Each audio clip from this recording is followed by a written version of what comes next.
Okay, everyone, let's please get started. Thank you all for coming tonight. I'll stand, say the Pledge of Allegiance. I pledge allegiance to the flag of the United States of America and to the republic for which it stands, one nation, under God, indivisible, with liberty and justice for all. Invocation, please. Heavenly Father, tonight we thank you for allowing us to come together as a community tonight. We ask your blessings on the mayor and the council, and also all those that serve this community. We thank you for being a part of our community and helping us be all that we can be. And we give you thanks and praise for that in Jesus' name. Amen. Amen. Amen. Please be seated.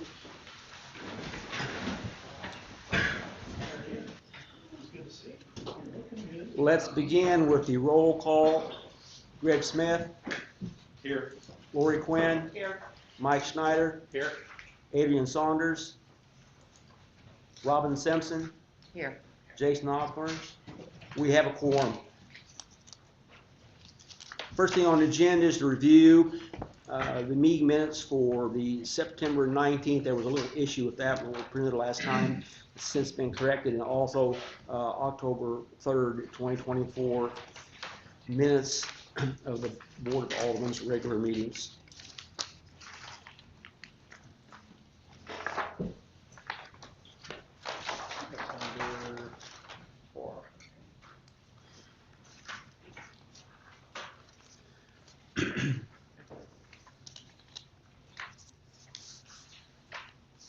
I'll make a motion to approve the September 19th minutes as amended.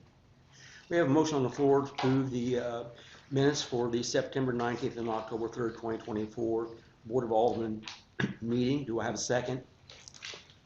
Second. We have a motion second on the floor to approve the minutes. All in favor say aye. Aye. All opposed say nay. Motion carries.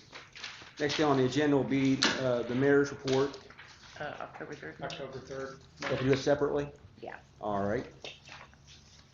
We'll need to have a motion to approve the October 3rd meeting minutes separately. Did you make that motion?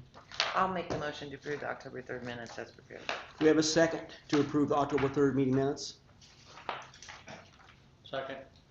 We have a motion and a second on the floor to approve the October 3rd, 2024 meeting minutes. All in favor say aye. Aye. All opposed say nay. Motion carries. Now I'll proceed to the mayor's report.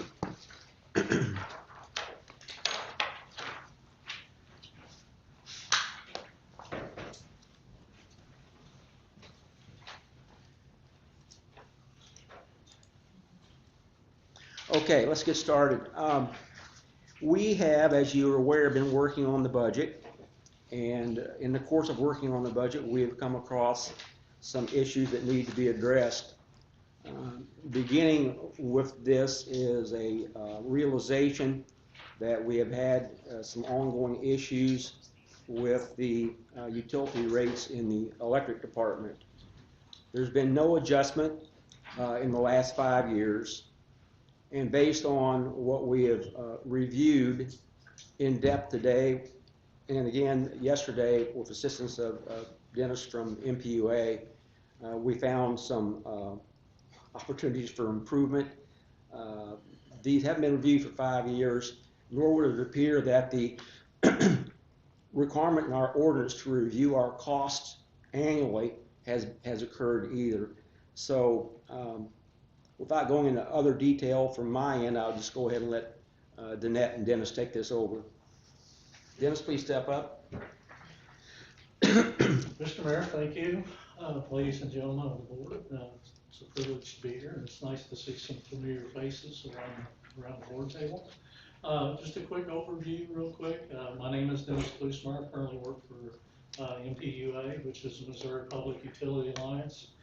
We are based out of Columbia, Missouri, but we actually provide full service to our membership, which currently we have roughly 126 members in our group, all of which are municipal utility systems.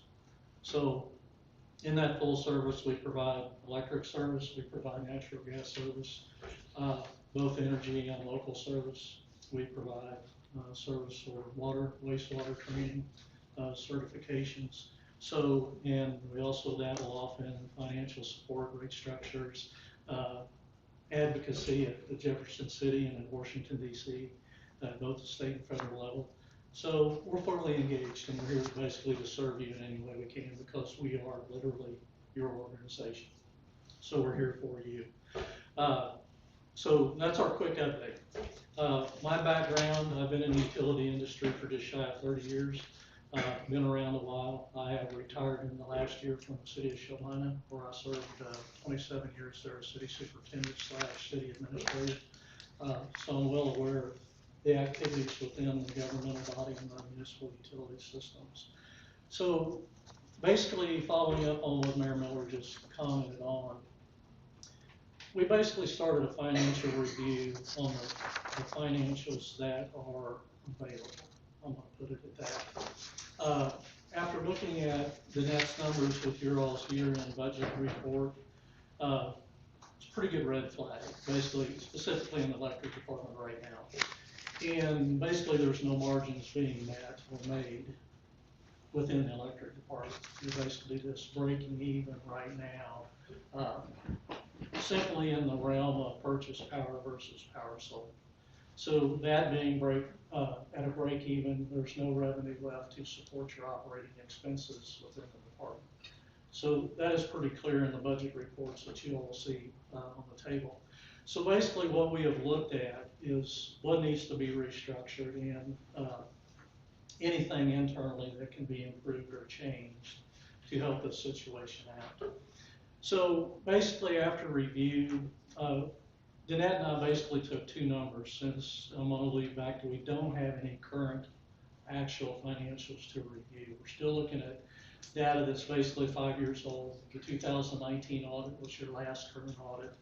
So we're using numbers out of there, and I've actually just pulled two numbers right now to utilize. And one, it basically pertains to your cost of service rate. I think in your all's rate structure, it basically refers to as your base charge. That cost of service availability, base charge, whatever you want to call it, basically what it is that charge should reflect the operation and maintenance of your distribution system. So all costs associated with that, whether it be poles, wires, substation work, your trucks, equipment, anything associated with the operation of your distribution system, should be in that number. So what we did is we went back and used the audited numbers of assessed value of the system. That's the best number we've got right now, until we get a system inventory built and can determine actual cost and value of your system that you're trying to protect and operate. So that number we're using, basically, like I said, it's from a 2019 number, and it is almost a fully depreciated number of your system. And that helped me with the number. What was it? 8.6 million, is that correct? 8.8. 8.8 million is what your audited number is saying your system's worth. So in this case, what we did is basically to use an amortization. We said we're going to depreciate that number, that 8.8, out over your normal 50 years of depreciation. We put a value to that, broke it down on an annualized basis, monthly basis, based on your customer count. Along with that number, we took your annualized depreciation number, which basically is the number you need to update, you need to maintain, just to keep up with the depreciation deterioration of the system. That number is a $200,000 annualized number. So just by using those two numbers to calculate somewhat of a cost of service rate, we came up with $23 per month per customer for your cost of service charge. You're currently at $10.97. So that's a significant change in cost of service. Now, taking that and working forward into your actual rate structure of energy, your cost per kilowatt hour delivered to your customer. Basically using the most current numbers we have from budget report, there's basically no markup in that energy. It's all getting eaten up everywhere else. But going through the review of the spreadsheet that Danette is currently using and the information that's available there, very simple restructuring in there. We ran into an issue of misbilling that is going to be corrected. I'm gonna dwell on that one just real quick, because what that relates to, and Danette can clarify this, is in your all's residential rates, you've got your first 1,200 kilowatt hours is set at 12.6 cents, I believe, 12.6, 12.8 cents. But then you've got another tier in that basically drops down to 9.8 cents. So you've got a two-tier structure. I would basically make a recommendation, get rid of the two-tier structure, because it ends up creating losses in your system, potentially. But then along with that, you've got another rate structure for your customers that have electric heat. So in that structure, in that tier, you should have a first tier where they're being charged the 12.6 cents for the first 1,200 kilowatt hours. And then it reduces to the 9.8 cents for anything thereafter. Danette has found that they have never been charged that first tier of 12.6 cents. Everything has automatically been going down to the 9.8 cents in that customer class. So Danette has got that corrected and will change that. So that's going to be a change that you'll need to help get the word out to the general public and your customers. So there's going to be that little change there. Can I ask a Yeah, question? Robin, go ahead. Would you rather I wait until you finished? No, go ahead. Is that typical to have a two-tier structure for electric heat? It used to be common, but it was a really big push back in the 80s, and well, started in the 70s, through the 70s, 80s, and it drug in a lot through the 90s because of the big push for electric heating sources.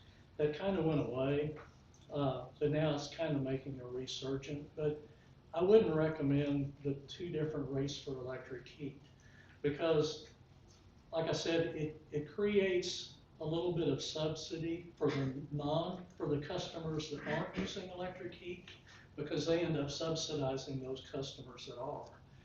Especially the other issue that Danette found in that rate, or in that customer class. So it's like about possibly, potentially for 5 years, Yes, people who had residential heat only yes, were being subsidized to where they weren't on some month averages, they were paying less than what we're paying to even purchase it yes, for 5 years. yes. So there's several things that we've seen so far, but what we're doing is we're basically trying to create a stopgap, basically right now, to stop the bleeding within the department. And I think what the recommendations that are going to be made and going to be presented will make a good stopgap in the interim. And then once we get good, solid financials brought back up to date, then we're going to do another full review with current financial information and basically readjust again with good data. So that's pretty much in a nutshell where we're at. But what Danette is doing right now and the intentions of the mayor, I think you're on the right track. I think you really are. But what Danette's doing right now, I'm going to basically go back through an electric 101. But since you all, the city of Monroe City, is members of MPUA, you are also members of the MOPEP pool. So the MOPEP Energy Pool is the Missouri Public Energy Pool. So you all purchase your electricity through the MOPEP pool. And basically the way that works for you all, as far as delivered energy, we have multiple resources throughout the Midwest, basically, in your all's energy portfolio. We have coal generation out there, we have natural gas generation out there, we have solar, we have wind, we have landfill gas. So we've got a very good blend in the portfolio. But what happens is once that energy is all blended together and basically that rate is set in the MOPEP group, then that is sent to all of our member cities. So once you get the energy costs, you have your transmission costs, and in your case, you're lucky enough to have 2 transmission bills, because it has to be wheeled across the associated system into Northeast Power, and the Northeast Power into your all substation for delivery here onto your distribution system. So all those numbers included are in your invoices that the net gets every month. So once she receives those numbers, she plugs them into her working spreadsheet, basically does a loss calculation locally in your system, and comes up with a base number. And then she uses that base number basically to calculate the rest of her rate to that, through the working spreadsheet. So in a nutshell, that's where we're at tonight. I just wanted to kind of help the mayor and Danette with this presentation, and hopefully everybody understands where we're at. And this is a temporary fix. And hopefully in the near future, I'm gonna guess, if I dare to stick my neck out, maybe spring, by the time we get financials, audits, and get through that process, maybe we can get, maybe we can get back and do another review and firm these numbers up again. So, does anybody else got any more questions? Mr. Mayor, does that suit you? No, I think you've covered it very well. I think I should go ahead and explain how we got here. We're working on the budget, and it became very obvious looking at year over year over year over the last 4 to 5 years that there was something going on, because we weren't spending a lot of money on CapEx or that's fine, or other huge costs within the electric department, but the ending balance kept decreasing year over year over year. And so we knew that electric was upside down. The beginning balance, based on current calculations, would be about a negative $600 and some thousand. Is that roughly about right? Okay, now part of that, and again, all the numbers not in it, part of that's because of the costs associated with the industrial park substation. Carrie's not here to verify my numbers, and no, I'm not that good that I can remember everything that comes across my desk. But by the time we're done, we'll probably be close to $1.3 million. That would include 800,000 plus for the actual transformer itself, another 340, 360 with Eaton for installation, $70-some thousand to get it here from California, and there's some other ancillary costs associated. It's going to be close to $1.3 million. We don't have $1.3 million in reserves. And that's why these numbers look the way they look, because of the spending that has actually occurred. So one of the things we talked about today, we're going to be looking at a couple of options available to us to borrow that money from someplace to allow us to replenish the funds from where it has been taken from. It's that simple.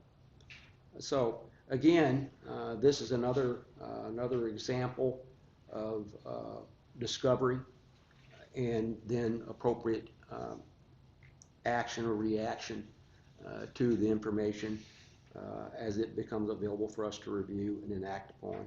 So I know one thing that I've found very interesting is that, to me, and I'm not the expert, it doesn't look like there's going to be a change to the actual electric charge rate for the actual electricity itself. It's going to be on the base, what I call the base charge or the facility charge, and then there's the area with heat.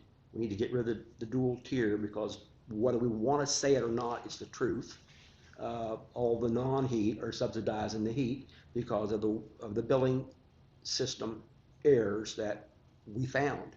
So I don't think it's going to be a huge deal. Probably initially somewhere in the neighborhood of about $13 per household. $13 per household. That will help us with the facility charge to get it where it needs to be. And yes, we will be looking at all the additional costs, like Dennis said, probably sometime during the first quarter, to see if the rest of the rate structure is correct. So. Is the 13 per household per month or one time? Yes, per month. All of you should have like a draft revised ordinance. And you should have the original electric ordinance from 2016 as well. So you can, these were handouts. I think it was just a handout. It wasn't. I don't have it. I don't have it. Yeah. Please do. Please do. This is not my area of expertise. Well, since Danette has basically thrown your rate structures out, one more big red flag that showed up as we were going through the rate structure itself pertains to your large industrial customers. The rate ordinance in the next worksheet shows a truly discounted energy cost that goes to to the large industrial customers in town. Under current cost today, that discount is a full penny per kilowatt hour less than you're purchasing electricity for. So that's a huge impact number for you all trying to operate a system. So I just wanted to throw that out, that is one of the potential adjustments for you all to consider, is at a bare minimum for right now, at least get that industrial rate up to what you're paying on your wholesale rate. And then as you charge your demand cost on those large customers, then you've got a little bit to work with in revenue from the demand side. Your electricity cost is just gonna be a pass-through. But that discount right now is truly killing the department.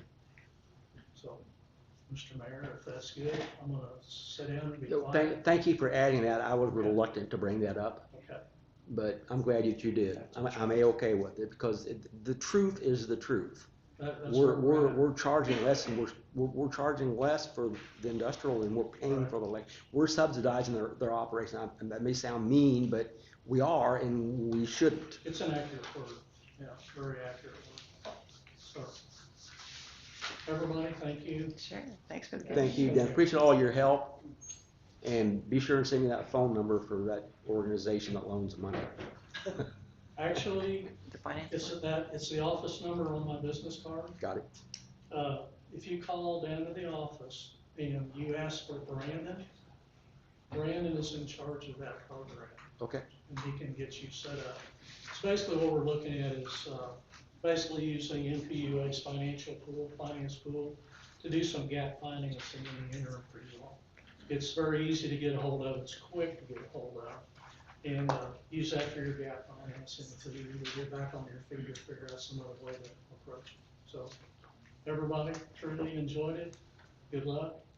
Thanks. Okay. Thanks for all your help. Very much Thank you appreciated. all. Mr. John, I'll shake your hand, haven't seen you for years. Your bio didn't mention coaching me in baseball. Well, I didn't want to go back to the archives, so, you know, that's a different time. All right. See ya. See you, Thanks, everybody. guys. See ya. Thank you. I apologize, I thought I had the original and draft, I didn't, but those are going around now. And, the original draft is for a 3-year period, so you'll find the most current later on in that ordinance where it talks about the rates for 2018. And is this industrial, take into consideration that payment? Industrial, I spoke with Dennis a little bit tonight, and, we haven't determined that because right now they have that, discounted rate.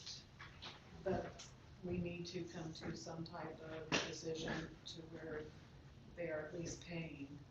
At least We're breaking paying. even on it, I mean, yeah. Yeah, we're gonna do what we can do to stay competitive, but we have to cover our costs. And Yeah. that includes the cost of distribution, and other associated costs with supplying electricity. And that would include eliminating the tiered rate system as Correct. well. Okay, I think unless there's other questions, that'll be it on that discussion point. The other thing I have, I'm not sure the board needs to really do anything with this, perhaps it's more just information. There's going to be an event on November 10th. I guess I could say it's being sponsored by the MC Rec Center. They want to include St. Jude's Church on the tour, and they've asked for permission to do that. I don't see any reason not to let them. They have assured, well, Jackie Pamela has assured me they'll make sure it's cleaned up after the event's over. Any reason why we can't let them open up St. Jude's Church? Steve, is Steve still here? Steve, you got- Okay. Well, you see any reason why we can't or shouldn't? We've done it before, definitely. Okay. What for other things? All right. Well, I will take care of that. Just at no charge. What's in protocol? What are they? The church, they'd be utilizing the church, and normally we have a St. Jude rental fee for the church. Use the facility consultant on this. To at least, what, A hold harmless agreement. right. Are they aware of that? No. What's that? What do you- So, She said normally there's a rental fee What? involved. let's I think they would be clarify. asking us We to need the not- whole harmless? Right, the hold harmless agreement, yeah. That they're asking to, basically to waive that. A motion to waive any fees. Yeah. Anything else? All right. All right, moving right along, Well, I mean, a motion. Oh, to you waive do? the fee. to waive the fee. Uh-huh. Okay. We need a motion to waive the fee. I'll make that motion. We have a motion on the floor to waive the fees that the MC Rec Center can utilize St. Jude's Church during their November 10th tour. Do we have a second? I'll second that. We have a motion second on the floor. All in favor say aye. Aye. All opposed say nay. Motion carries. Thank you very much. Anything else you can think of we need to cover in this part of the report? Okay. Moving right along. Next thing on the agenda will be the city clerk's report. Everybody should have a copy of that. I did include a copy of the September 2024 bank statement. And passed around tonight was a delinquent listing of customers in our, not this current billing, of course, but the one prior. And that is all we have right there. That's amazing. Mhm. Good Wow. job. Awesome. Yeah. So, I know Phoebe and Alex, they've been keeping up and getting all that taken care of for everybody. The lead line inventory update, it's right on schedule. Talked with John Neal just today, he stopped by with the Vernon Jones Company. They are very knowledgeable and very familiar with this project. It's gonna be great to work with them. They will be doing, instead of having to get locates for every place they have to excavate, they do vacuum excavating, and you don't have to do locates for that. And I thought that was great, because I was just thinking the overwhelming locates our guys were gonna have to do, but doing it this way, they don't have to worry about any of that, so. They said they're at each location for about 10 minutes, they do the vacuum excavation, check it out, and then put everything back before they finish, and they're done. And move on to the next one. So, it's all online, everything's on schedule there. We've been having a few issues with our workstations in the office. One of them is currently a Tiger Hawk, and what's going on with that, Alex? The chips are overheating, the paste on them because they're so old that keeps them cool is just worn away, so it's being replaced.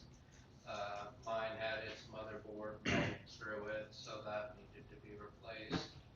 And just minor issues of just maintenance. And for Alex, I did decide to go ahead and just order new, not refurbished, new. These units that we've had are very old, it's time to update. And so that's what we're waiting on to get that in.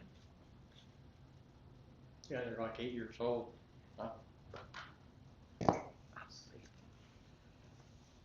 We're still having some issues with customers and getting access to their meters.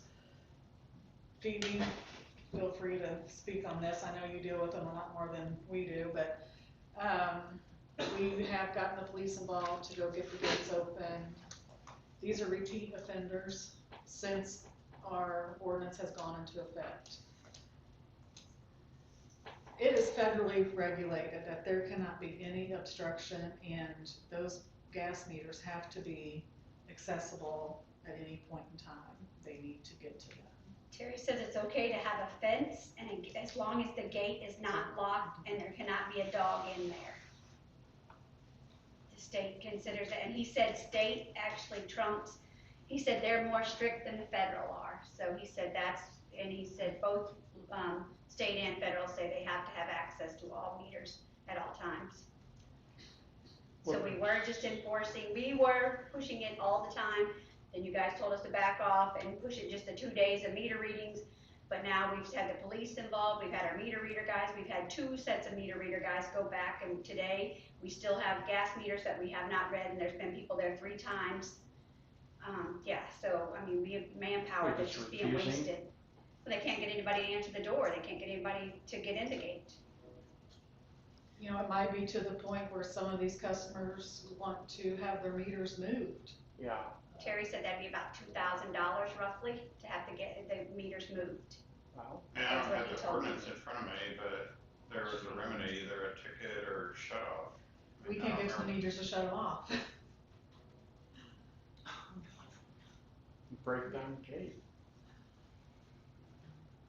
He said There's- there is a thing in that paper, or in those things he sent that says if they have to tear down the gate or break in, it's at the customer's expense, not any liability of the city, of course, so he said it would be on them. I mean, I'm sure the cost would vary depending on how far they have to move it, but, We just need some guidance. how many people were we talking about? We're still that have getting dogs? resistance from customers and. How many people are we talking about that have dogs in lot, roughly? How many this the past time? I mean, 6? 10, 20, Probably 100? about 10. 10? And some of them, they've been there, like I said, they went and got an electric reading, then they had to go back and get a gas reading, and yeah, there's problems. We have one guy that he has a 3-phase meter, so he does not have the new digital meter yet. They're supposed to, per the mayor, go change that meter out, but they have to be able to get access to get in there to change his electric meter out. And then you still have the gas that they can't get to.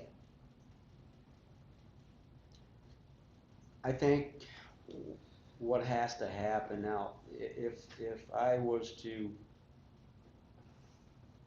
consider what you just said, we have had the police involved. We've given them notification, correct? Yes, multiple, they've left We've notes on the attempted to doors before it contact, happened. at least one person we've attempted to contact, unsuccessful. Well, it kind of comes down to the board has to decide to either enforce the ordinance they passed, which says you shut them off, or don't. And if you don't enforce it, it has the effect of 0 of even having the ordinance in place. Did you say they can't get there to shut They it off? can't get in. So what do you do? What do we do? I mean, they're wasting resources if we're having to go 2 and 3 Yes. times and still can't get a reading. I mean, can you get to it, so, but there's a dog in there that they don't want to, or? If you what go happens over if you break multiple down? times and maybe the people are home from work, maybe they have the dog inside, I mean, maybe Yeah, you but can And they're get how not do you get in answering there? the I mean, door. I would just think you need to shut them off. I think of these Scale customers. fence. But how do you get in there? Don't. Anyway, just one. one. Well, I mean, I guess we've, I mean, you know, it's like, how far do you go if they're actively ignoring your deals? But I mean, I guess we've gotten like notices in the mail is what we sent. At this point. And we posted them on their doors, and they put door hangers on the last 2 months. I mean, so like the So last we've 3 done months, all they've been those told. steps of, They're clearly notified that, Yes. that you're trying to get there, and they're not being helpful. How do we shut off gas without access to the meter? Take down the fence. Yeah, Can we get over the fence before we take it down? Is there a way to get? Yeah, some of them's locked. I mean, saws off. Jump over, climb over. you wanna put a liability on a worker? I don't know, I don't wanna tear down their fence either. I don't know. most of the fences are probably tall enough. I mean, if they're there to exclude, they're probably tall enough to make it difficult just to.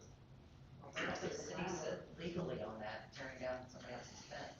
I think our ordinance says we can do it. Do we have to give them notice? We Give them notice. I mean, do we have to give them notice that we're gonna tear down your fence? Not at this We got a bulldozer.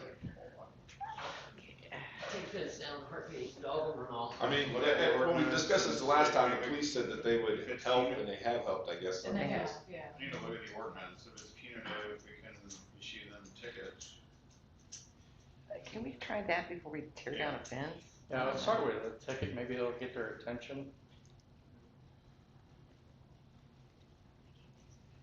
How have we Don't been, know that the I mean, I would take a bucket ordinance truck, bucket truck over there and put somebody inside the Would be fence and go over and assessed, shut them I'm off. planning to look at it, so. Yeah, I don't know that that's mentioned in there.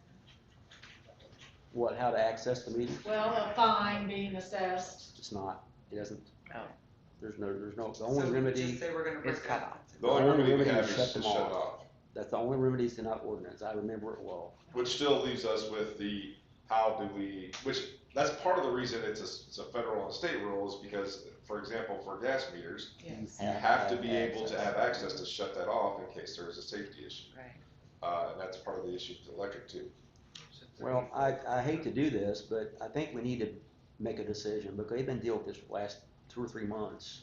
And it's typically, The same people. yes.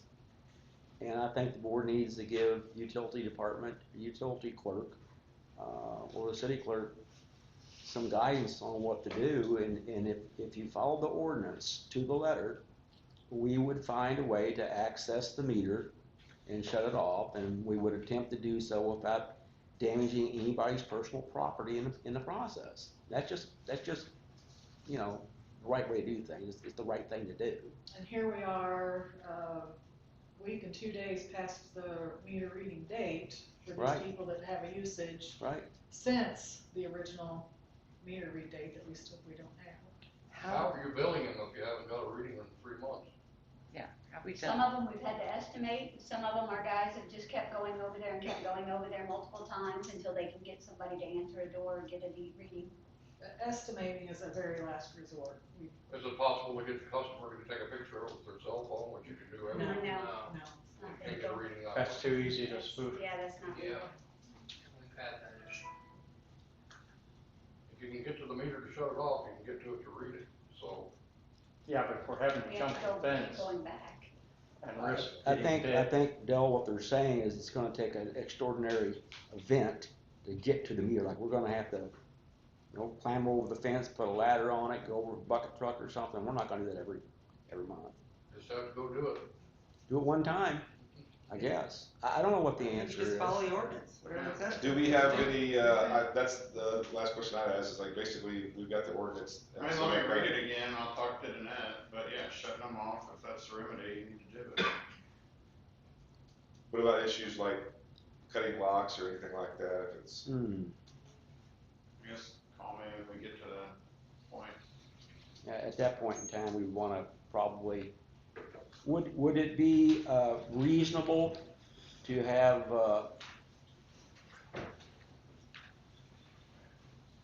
police there if they're gonna do this? Wouldn't hurt. okay, so we, Do we get to have them in City Hall too? For when we do this? Yeah, probably not a bad idea, really. Security cameras in City Hall. There are. There are. When they've got the combination lock on there now, but still. You can jump Doesn't it, count yeah. if they're that mad. Or you can walk around the other side and go through the little swinging door. So I mean, I'd say I'll read it tomorrow morning and I'll talk to Danette and we'll figure out a plan to enforce it. Okay, works for me. I mean, that's our argument for it, so we don't need to know, just confirmation that we're in support of enforcing the ordinance. that's what the ordinance is Thank for. you. Existing ordinance.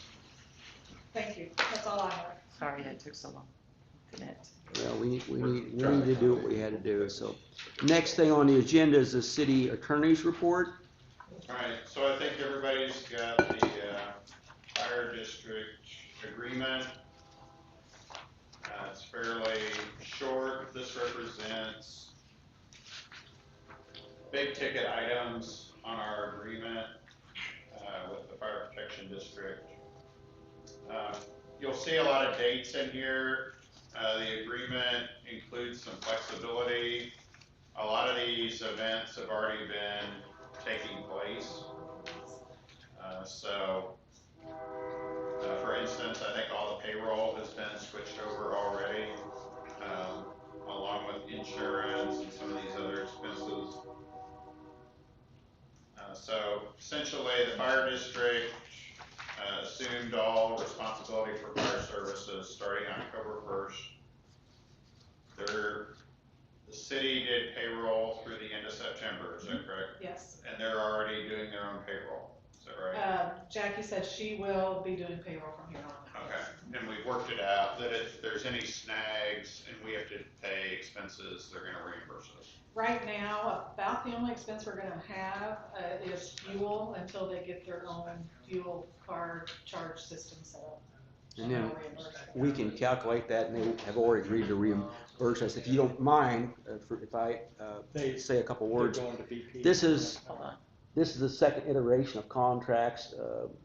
This is what we all, between the city attorney's office and my office, have agreed this best represents what we've discussed in the past relative to our commitment to assist them in this transition. Go ahead. Yeah, so this is a result of some back and forth between, the mayor and I, mostly talking to their board and their attorney. They're gonna get all the vehicles, as you'll see, it said October 15th, that'll have to change. But then we'll sign over the titles to them once they sign this agreement. Utilities, I think, have they already been switched over? They've already been switched over, so it says effective October 1st. Fire district's gonna pay for their insurance, equipment, anything on their, insurance on all their property, work comp, dispatch fees. I think the sheriff's here tonight to talk about the city's 911 contract, so it's my understanding it's taking off the fire part of our 911 bill. So each party shall maintain all funds currently in their possession. We're going to transfer the fire station. It says no later than October 31st. That's gonna have to change because we're gonna have to do an ordinance authorizing the deed. But I'd say November 30th, we could get that done. One of the big points is that, we both understand that issues are going to arise, and we're gonna work together to get these done, or accomplish these issues for everybody. So, their president has not signed it. I think they meet next week, so if the board's okay with authorizing the mayor to sign this, we'll make the date changes and then present it to them to sign. I'll make a motion to authorize the mayor to sign the agreement between the city and the Monroe City Area Fire Protection District. Okay, we have a motion on the floor to authorize the mayor to sign the agreement between the city of Monroe City and the Monroe City Area Fire Protection District. Do we have a second? I'll second it. We have a motion on the floor and a second to authorize the mayor to sign the agreement between the city of Monroe City and the Monroe City Area Fire Protection District. All in favor say aye. Aye. All opposed say nay. Motion carries. I will sign a copy of this and get it to you. With the date, and we'll change those dates and then Okay. we'll get it to them. That's fine. Get it to me and I'll get it signed. Alright, that's all I've got. Okay, next we have, I believe, when are we going to do the dispatch with Sheriff Colson during, will it be done during police or public safety? Either one? Okay. All right, authorized guest speakers, first person on the list is Tegan Garner. Did I get that right? Almost? Tegan had a family thing happen today, so I'm here with her. She has been nominated to be United Way Mom Prom. Mom Prom. Mom Prom, yes. So she is taking donations for United Way. What she would like to do is, make sure I get the right date, do the 4-way on, guess I should have that ready, huh? On Saturday, the 26th of October from 8 to noon. Would you please repeat that? What date? October 26th from 8 to noon.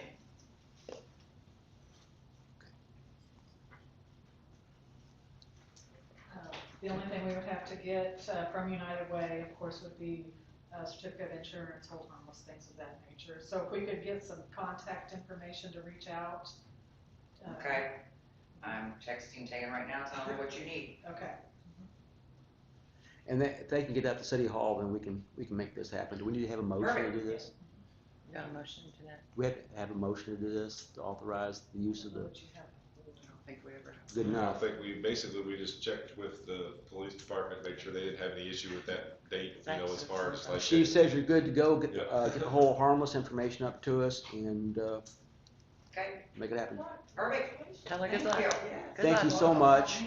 Good luck. Yes, well, I'll tell her. Okay, I'm sure I will be standing on Street corners. the, Yeah, thank you all. Thanks, Beth. you're very welcome. Ashley, Andrews called up and requested to be removed from the agenda. And so that completes the authorized guest speakers to the best of my knowledge. Nobody from fire. Nobody from MCF PD? Say it again. Yeah, MCF PD. Oh, you're sitting here. Fire protection. Mine doesn't have it. This has it in the book. Well, okay. It was revised. Well, we just did it. We just covered that. And that was gonna be, to review that contract and Okay, we did to, that with John. get the board's approval of Okay. authorized the mayor to sign. So that is, Okay. I wonder why mine's different, Alex. Okay, next thing we have will be the committee reports. First on the list will be planning and zoning. I don't believe there's anything for planning and zoning. Next thing on the list will be, parks and recreation. I think we're double dipping tonight, y'all. That's okay. I got one thing and Steve's got the rest of it. Greg, that changed from last time.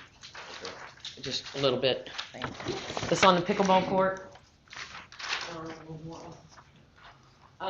So. Copy, sorry. It's good, sorry. Thank you. So in the very beginning, it starts with what the requirements are. Come to find out the slab over there is not big enough for 2 courts. Great. So you'll see where I put a note in there that, to add 5 feet to the concrete north to south is $8,000. So, then I go into showing you option 1, which was the 2 courts. That's what it would cost us to do it, approximately. Option 2 is we can put 1 court on it just the way it sits. And that's the estimated cost of that. You'll notice that the labor is just written labor because I feel like that it's labor that we ought to be able to do as a city. But if you do not feel that way, I can go forth and try to get bids.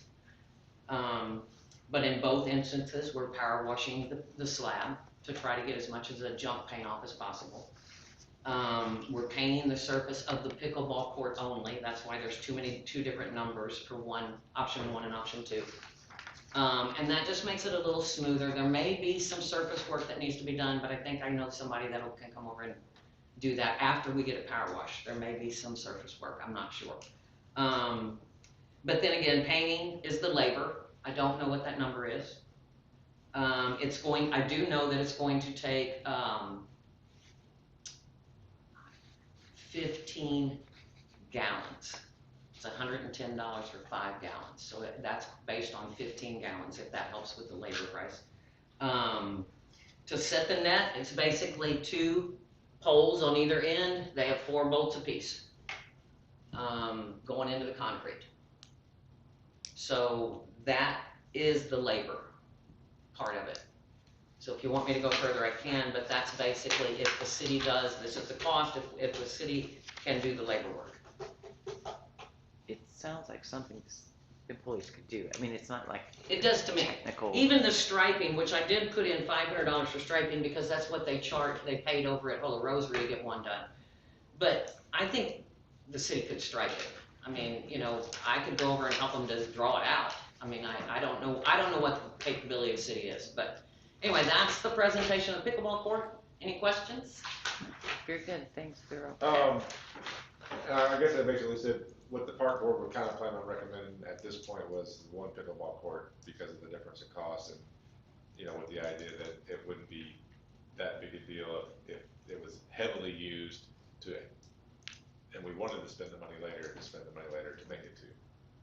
Because we could always add another. Yes, the way we it- would just have to repaint every, you know, Okay. to start over with the painting process, The because loss it would be, just the yeah, repainting, Yeah. and Okay. so Yeah. that would be a small percentage of the overall Yeah. 2 courts. I mean, we can end up with a pickleball court. The problem with it doing two, even though the concrete's big enough, if you're playing pickleball and you would back up off of that concrete and fall off of there, then, you know, we've got problems. So that's why the surface has to be bigger than the court. Sure.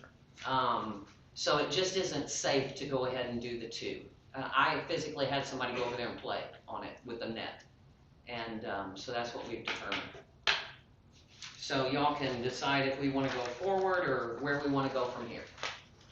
Oh, sorry, David. What do we feel about having, the city street department check on doing some of the, labor, the installation of the poles? Is that something, I'm kinda looking at you, Mr. Mayor, as the one who interfaces with them more regularly. Well, I'm sure there'll be the, something we'd have to look at. We got about 30 trees we're gonna try to get done I'd say before. there's a list of things. that I'm We got a sure it list of fits things in. to do. I can certainly, get with, Kevin and go over this. What does your timing look like? Yeah, it's this is, You know, they can play anytime it's not freezing, you know, they would play. But Well, I apologize, Vicki. What I'm trying to understand is what is your timing on completion of having this from first one beginning to done? end, you mean? Yeah, Or- when would you like to have this done? I'd like to have it done yesterday, you know, but, I mean, seriously, I have just as soon as we can get it on the agenda, it's not, I mean, it's not, I think it's just something you're offering your community, so, you know, I think it's something that a lot of people would use if they knew we had it. I'm hopeful that they would, you know, with young children, young kids even, it's a good game for kids. So, you know, I do have, I mean, we could probably pull some labor to do some helping. Power washing, for instance. We can power wash, but I can't get to the water. I don't have a long enough hose to get to the water out there. You know, I don't So, see you know, this being I mean, we could probably pull some labor just of the people that are interested, but I don't wanna commit to that because what if they're on vacation the week we wanna do it? You know, I mean, I just don't know. Vicki, would you be the contact, or would Yeah. Steve be the contact? Yeah. You will be? Yeah. I don't know if this is an option, but when I was doing the pickleball court in Cary, I utilized community service. I didn't hear you. That's what I was thinking about. I didn't hear you. Maybe community service, individuals to help with some of the labor too. Because when they're, Okay. Thanks, Chief. Yeah. So, what we need to do, we need a motion. well, Could I offer people service as a service to power wash with using the city back truck? Absolutely. Now, we'll need to coordinate, I'm guessing here, help me out. We'll need to coordinate the power washing to be before, obviously, but we don't wanna wait a month and a half after we power wash it to paint it. Correct. Yeah. Correct. Fair enough? So we'll have to just coordinate. Thank you very much. And it takes me Just 2 let me weeks to know. get the paint, y'all. 2 It weeks? takes 2 weeks to get the paint. Okay, so what we need to do is go ahead and make a decision to either do or don't, option number 2. And if you decide to, we'll go ahead and get the paint ordered and get it in here and get it stored someplace so that it's out of the weather and won't freeze or any of that good stuff. So what's your pleasure? And these funds are park. That's correct. Right, I mean, That's correct. that's already available for them. yes. Correct. okay. I'll make a motion to approve option number 2 for the pickleball court. Okay, we have a motion on the floor to approve option number 2 for the pickleball court. Do we have a second? I'll second it. We have a motion and a second on the floor to approve option number 2 for the pickleball court. All in favor, please say aye. Aye. All opposed, say no. Motion carries. You got it. Thank You're you. gonna get your court. Thank you. Mr. Yates, I have been four looking things. forward to seeing you. Four. Just four. While I'm up here, I might think of another one, just to satisfy you. A couple of them don't require any action. A week from today, I'm going to Hannibal to pick up 59 trees that Darren Kendrick has arranged for us to get free from the Conservation Department. Those trees are gonna go in North Park, South Park, South Lake. There may have been one other place. And so I'm gonna be talking to Kevin about arranging a day that we can take or that he can bring the, post hole digger and, have a tree planting party. He has a plan for these, by the way. He's already approached me. Okay. Next thing is cemetery policy. We would like to add this to the current cemetery policy. Each cemetery plot can be utilized for up to 2 individuals consisting of no more than 1 casket with a buried urn or 2 buried urns per plot. No more than 1 headstone allowed per plot. In-ground markers can be used to mark buried urn or urns, if so desired. Do you want me to read that again? Well, can you just send me a copy of it or something? There it is right there. And the clarification is that I guess more places, like people are burying urns commonly, and of course you could fit more urns on a plot than you can caskets, and we're trying to allow that while still keeping it down to a Control a controlled. It currently isn't a policy, and there are already at least a couple buried urns on top of other caskets. And I think this is in keeping with Holy Rosary Cemetery policy. I think it makes us the same as them, except that they charge for the second. So is a policy, is an amendment to an existing policy done by ordinance, done by proclamation, done by motion?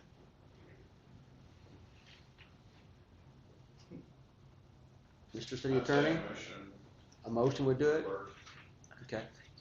Does that get put into the existing vault? Pardon me? Would that urn get put into an existing vault? If there No. was one? No. No, you'd have to excavate the, Yeah, what's been done out there is they just dig a drilled hole. and Okay. put the urn down in there and covered it up. And the person requesting that is one that covers that cost, I imagine. They've got to go through the city, right, Vicki? I think you checked on that. Yes. They've got to go through like Creek Garner to make Yeah, sure that this was- is yeah. all done appropriately. That should have been on there too, Steve, that was the second email. That they need to go through a licensed, mortician, is Right. what we That put is on on there. there somewhere, I think. Yeah, To bury it? yeah, yeah, yeah, It may not have printed out. yeah, that was the second email after that. I ran home on it, I did this printed because I forgot it. Each cemetery plot can be utilized for up to 2 individuals consisting of no more than 1 casket with buried urn or 2 buried urns per plot. And then we were going to go on and say, you know, urns must be buried by a official or, All caskets / urns must be buried by licensed funeral director. yes, thank you, yes. They said great there. I'm assuming it has to be some sort of, something that's not gonna rot. They have vaults for the urns. Oh, okay. They should have vaults for the urn. They make vaults for the urn. Let's go with that. How it came about this was I went out there one day to look for tombstones that needed to be repaired, and I saw this mound of dirt, and I started to kick it, level it out, because I thought it was a molehill, and I realized it wasn't. So, Somebody make a motion. next thing, Wait, you do we all need a wanna motion vote for on that? that first? I'll make a motion that we, you wanna hold it up? No, I'm gonna have to repeat what's on that. Well, I was gonna say, I can read it for you since we're. Why don't you do that? Yeah, I'll make a motion that we add, text to the current cemetery policy, that each cemetery plot can be utilized for up to 2 individuals consisting of no more than 1 casket with buried urn or 2 buried urns per plot, and all casket urns must be buried by a licensed funeral director. Okay, we have a motion on the floor. Do we have a second? I'll second. We have a motion, second on the floor. All in favor say aye. Aye. All opposed say no. Motion carries. There you go, Steve. Okay, we have extended the park grant application process because there were some that felt like they couldn't get it done in the amount of time that we had allocated. And so as of today, that is going to re-advertise that. I've got it sent over to the paper already. We have 2 bids, correct? We got one today. We got one today, I didn't know another one. Well, the one that Should have we been one received from, a few weeks ago. should have been one from Kirk Hutchinson with Yeah, Marigold. Hutchinson, we have both options. We actually have 3 options now from Hutchinson Okay, because of a concern that Mary and I discussed regarding inclusivity, or all-inclusive for one particular area. So we had him go back and give us a 3rd option for you guys to take a look at. It's just additional information for you to see. We'll say one thing though, that I'm anxious to see what the other bids are going to look like, because the complete installation of the fencing, and the only thing the city was going to be required to do would be to grade the area to no more than 2% grade, down to the dirt, no sod, and they were going to do everything else. And this price doesn't include the building that houses the restrooms and stuff. But it was still, I was quite surprised at what the price was, and I think you will be too. It's good news, it sounds like. Excuse me, that means it was a lot less than I thought it was going to be. Yeah. Okay, that's what that means. I will tell you that I've kind of changed my opinion about the installation of the equipment. At one time, I was kind of hoping that city employees could do that, but the more I've learned, I think it would be in our best interest if we can afford it to have these companies. No, I do not know, and I'm probably speaking out of turn, what's new. I don't know what the building's gonna cost, but it looks like we're gonna come in within the original expectations. Okay. It's what it looks like to me. And again, it's not my forte, but it's what it looks like. Okay, the last thing I have is the church roof in Water Tower Park, and you all have bids, and I think the best thing for me to say is, I think that someone who is a mayor or whichever councilman is assigned to these things is that they might need to make a phone call to them to get better explanations. Some of these wanted to bid on replacing the whole roof, and I assumed to guarantee that they could stop the leak. One of them also looks like there's one price for the Prime Roofing LLC from Honeywell. Looks like he gave us 2 different choices. They're kind of vague to me, so I think it might require some investigation.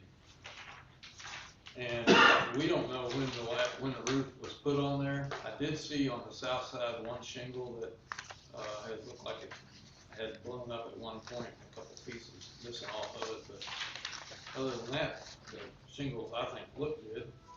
I'm standing on the ground, but it might be a case that the whole thing needs to be done, or in order to. So. I guess my suggestion is that someone may want to look at these and get a phone call. Did they come out and to actually physically look at the church, do you know? You know, They did. Okay. Was this posted in the newspaper or something? No, we were just reaching out for bids. Did you, I know they talked about it at the Parks Board meeting about looking at it, did you get a chance to have a closer look at the church and see if you could tell any other obvious issue with Vicki it? and I went in a couple days ago, and on the inside, I'm not an engineer, but I don't see a problem, other than when the leak is fixed, some of that plaster Lot of repair. is gonna have to come out and be redone. So I was, of course, didn't have access inside, I didn't go by the outside, and everything exterior wise looks in good shape from the There's a outside couple view. places that mortar is missing, but I don't think that has anything to do with. So the tuck point's in pretty good shape, and the roof, from the ground, it looked like they did a good job with the roof. Obviously, something is wrong, but. Do we not have to go out for bid for that? Well, it depends on the price, I think, doesn't it, Danette? I'm sorry. Procurement depends upon the price. It does, yes, and I don't know that we had any idea what the price was gonna be. These are the highest one's under 25,000. So, Do we have to go out for bid, at 25,000? yeah. I think, can't bids be phone request I'll bids? also mention this, that many of them elected to do a replacement, because if you just repair that one part, many of it will not be covered under warranty for those companies. So many of them recommended replacement, because you'd have to start at the whole top and work down anyway to repair some of the other stuff that are missing. So, Mr. I'm not a Mayor, roofer, but I don't know that you always have to take the shingles off, and it seems like there was $7,000 to take the shingles off. And I think that's a choice, but I don't know that. some roofers won't guarantee a job unless you take the shingles off. Yeah. Okay. It's always difficult to repair, because for roofing, because the way the water drains down, the stuff on top has to be above the stuff as you go down, so the water will run off and not get underneath. It always makes it difficult to repair later, because normally when they do a roof, they'll then start at the bottom and get everything, and you work your way up and lay stuff on top as you go up. So if you're trying to fix a leak at the bottom, you're stuck trying to get stuff wedged underneath and seal it up, or you tear off all the way up, to get back to the top and start over. I thought they just covered them. I thought they could put Well, one layer. you can, but that gets into, maybe it works or maybe it doesn't, because the problem is like, if you cover over, you're laying shingles on top of your sealed surface, and so when water runs down again, the shingles that are laid over top, there's a seam there that has to be sealed, and if that seam's not perfect, the water will get underneath the new shingles. Okay. And cause a problem. And like I said, so it is a choice, and it's not saying it can't be done, it's just that's one reason why they tend to, quote the whole thing, because unfortunately, sometimes you don't know if you got it right until you do it, and then it leaked afterwards. Having looked at the area that appears to be very, very problematic, it looks like, for lack of better words, a sink. It looks like someone built a sink in an area up there, and that's where all this water appears to be pooling at. It's maybe not a good description, but I would suggest that you would want to tear that entire roof off to be able to see what's under it. And I suspect we are going to have some unforeseen costs. yes. So they'll need to do a change order of some kind. Oh, you to this almost quote. count on it. And what we'll need to do is just actually do some vetting on all the people that have submitted bids to try to establish whether or not they have the capability and will do a good job for us. I'll leave it at that. So we forgot to pick up these bids before our meeting last Tuesday night. And so our whole committee hasn't seen these unless they saw them, or I sent them to them on email. So, I'm inclined to say that they all need a little investigation. Oh, I'm sure. Steve, I know the St. Jude's is on the Federal Register of Historic Places. Is there anything by replacing that roof does it have to be done in a historical manner? I don't know, I can't remember. I think it would have to be done What the shingles as it is now. Right. That's all I can say. And we don't know if these bids will do that. Do we know that? Oh, They're quoted as architectural shingles, which is what's on it now. Okay. Now historically, I mean, I don't know what it was before these shingles were put on, I can't remember. I'm sure 100 years ago, I mean, I know 100 years ago it wasn't asphalt shingles, but I don't know what the original roof was, whether it was wood or slate or what, but. I If just it's don't. slate, it might Yeah. still be on there that way, I don't know, but. Yeah, I doubt if they were slated. If you're slated, you mean, Well, I mean, I just don't want to do anything to jeopardize that register. yeah, there's always that issue. So anyway, Mr. Mayor, I'm gonna leave that up to you for now. Thank you. And Lori, I did think of one other thing. Oh, thank you. Someone had a concern about the grass not being mowed in all the areas of the cemetery, and I did drive out there this evening, and there is, especially the oldest part of the cemetery, needs to be mowed. And our committee used to be somewhat informed about who's mowing, what their contract is, that kind of thing, and we know nothing. So when someone asks us, we don't have an answer. We used to also be informed about the swimming pool. Yeah. You know, we didn't make decisions, but we were informed. And so we don't know what the mowing policy is. It's, I can't tell you either, I wasn't here for it, but, none of us were. Matter of fact, that was all done prior to this current administration even being seated.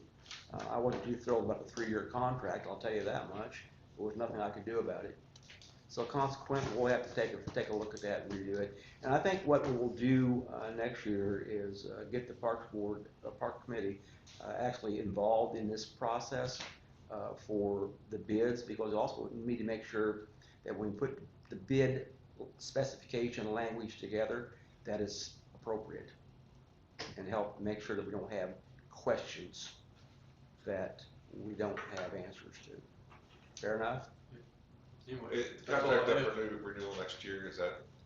It's supposedly a 3-year contract, what I recall, but the 2-year, okay, that doesn't mean that if there's issues that need to be addressed, that we can't address them. The question that the park board had though, I think, was who keeps them, holds them accountable? Yeah. Who holds that person accountable who's doing the mowing? Looking They report to the at street department. contracts, the street department manager is supposed to inspect. I actually asked that question myself this week for another reason. That's the street department. So, the only other thing I would add is that our committee is thankful and hopeful about getting the church roof done. Thank you. Thank you, Steve and Vicki. I appreciate it very much. Next thing appears to be economic development. We had our meetings before this tonight at 5, and we wanted to, I'll read what we have here. For the June 27th council meeting, the council approved the exploration of the half-cent economic development sales tax initiative and the drafting of the appropriate ordinance by city attorney. It is requested that the ordinance be completed for November 7th council meeting for approval. John? That's you? Okay. Did you? November 7th, right? Yeah. Next. Thanks. We have a rough draft of it. Did you see that? I looked at it this I mean, afternoon. it was late this afternoon, Yeah. before I had. You may not have had a chance to see it Yeah. even yet. Okay. So what I told Donnie Schnelton was, and I think Lori too, is I anticipate a discussion tonight and then vote at the next meeting. Yeah, you can just bring the ordinance back to us to the next meeting perhaps. Or I'll get it to the Yeah. Yeah, if you could. The ordinance is just right out of the statute. Yeah. So, I mean. Yeah, it's pretty not- straightforward. There's nothing, anything. So basically, so the ordinance, it would go on a ballot, is that correct? Yes. So we put it on the ballot, and they would vote to approve it, and if they approve it, it would be a sales tax in city limits, and then that money would go to an economic development board or committee or. Well, the city decides how it's spent, but they take recommendations from the board. It'd be a 9-person. Board, okay. Yeah, there's a separate board that would make recommendations to the city about how they would like that money spent. Ultimately, the city has to approve.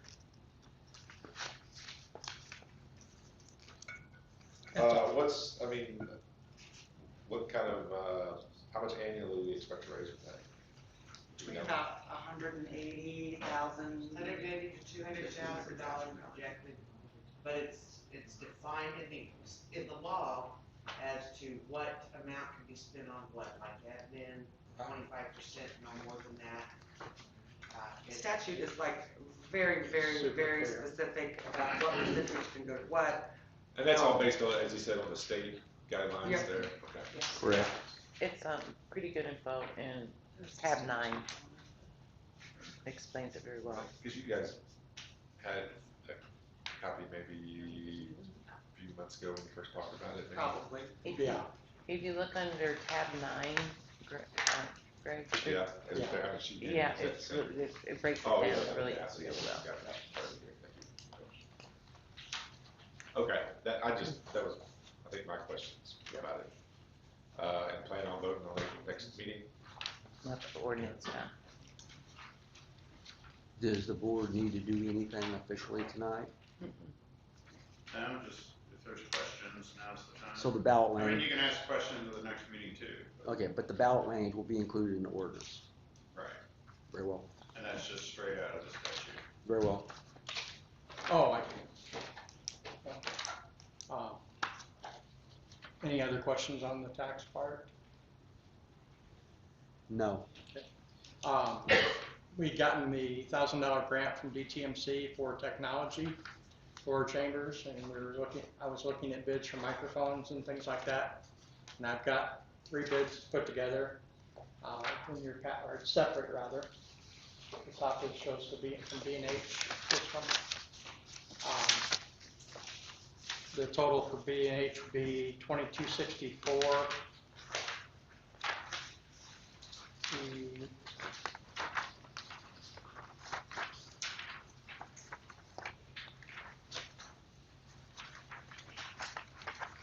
There's the next one. Sweetwater's over 4 grand. Sweetwater's, Gee. yeah. I had a hard time getting them up. He stay on the phone after I told him our budget. It's like, ooh, $4,500. And then the last one is a cart that I put together from Amazon, with every accessory, I mean, down to the label wiring and zip ties, is $1,364. So, I mean, that's pretty much a no-brainer there, so. So is that your recommendation, is the Amazon Yes, setup then? yes. Does this include like a monitor or? No. What do we get? We're just getting, 10 microphones, wireless microphones, a speaker for the back, a mixer, a shelf to put it on, a mount for that pedestal for Okay. one. And so this recommendation for the applications of funds from the Economic Development Committee was to purchase this. Right. Thank you.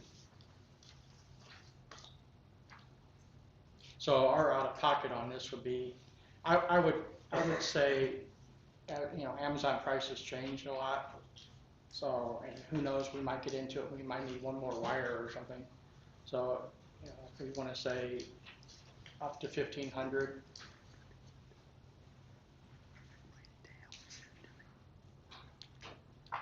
I'm sorry, we were having a separate sidebar here. okay. There's something I'm supposed to do that I've forgotten to do, and in a minute she's gonna tell me what Oh, it okay. is. So, you know, just in case we need some adapter or something, you know. So do we But need, that would be less than $1,000. Oh, yeah, I'm talking $140 to round it up to 1,500. Right now it's 1,364, but that's without shipping. So, Like, who would do the install and then Yeah. the labor part, how would? I can do it. I would need assistance from, they're probably still out working, to, as far as how to route the wiring. And also for power on, because I'm thinking to put the PA speaker on top of the bookcases back there. But I don't know, because when I put that other one up, the closest power is right there. So I'm hoping there's power closer than that.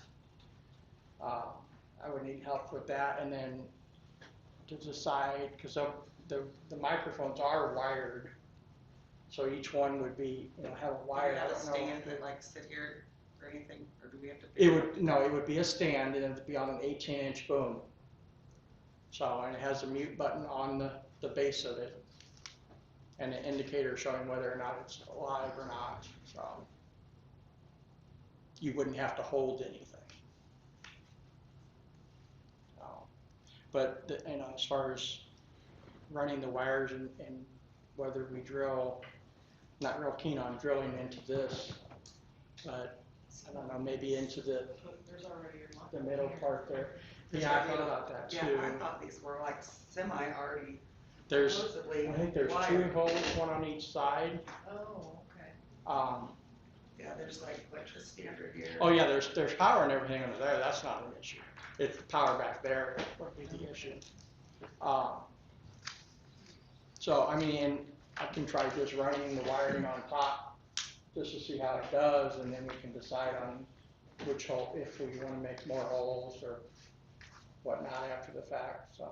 So regardless of which option you chose, we would still be responsible for installation. Correct. So what is the board's pleasure on which one of these 3 options would you like to act upon?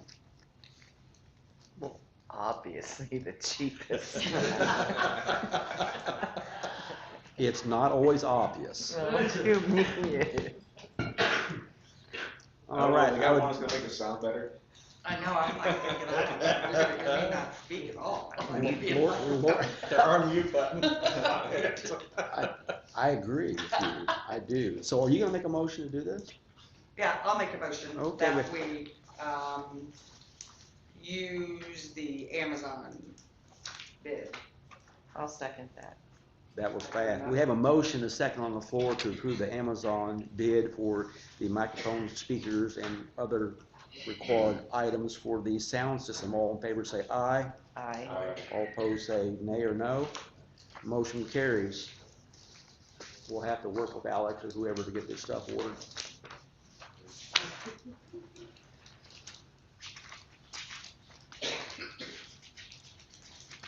I'll take a look at the corrected agenda. Okay, next thing on the committee reports will be nuisance review board, public safety. I believe that we have the honor of having Sheriff Colson here today, who is going to address a public safety issue. Is that fair enough, Sheriff? Fair enough.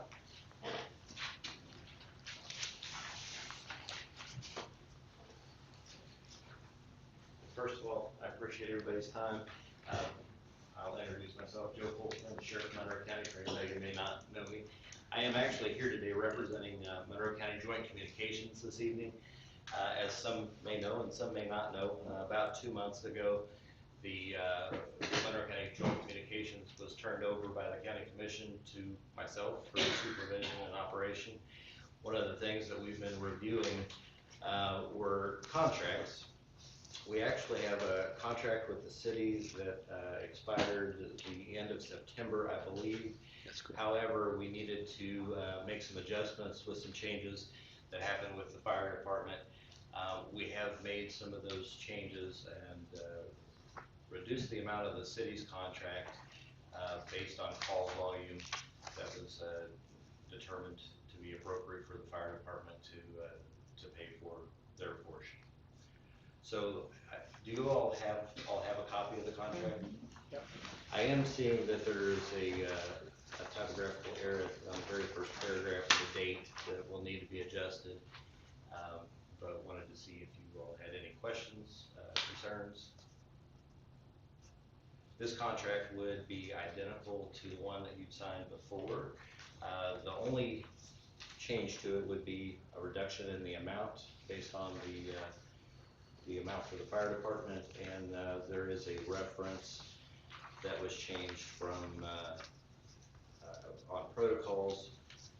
I believe it used to say protocols as established by the county commission, and now says Monroe County Sheriff. Can you ask Is Zachary? there what was the previous version that So I can, I'd have to look at some notes. I know that the reduction. It's a, if I may, it's a reduction of approximately, it's on my desk, $6,100 Okay. roughly. And that's for removing I believe it was 57, Yeah. 5743, 5763, something close to that. I think it's a $7,000 reduction. Yeah, it's pretty close. It's pretty close. I just don't have the numbers on top of my head, Sheriff. And again, that's based upon a reduction in the calls based on the historical data, I'm guessing. It is. Zachary, in the past, has this agreement, I guess would be a part of this, worked well? Go ahead.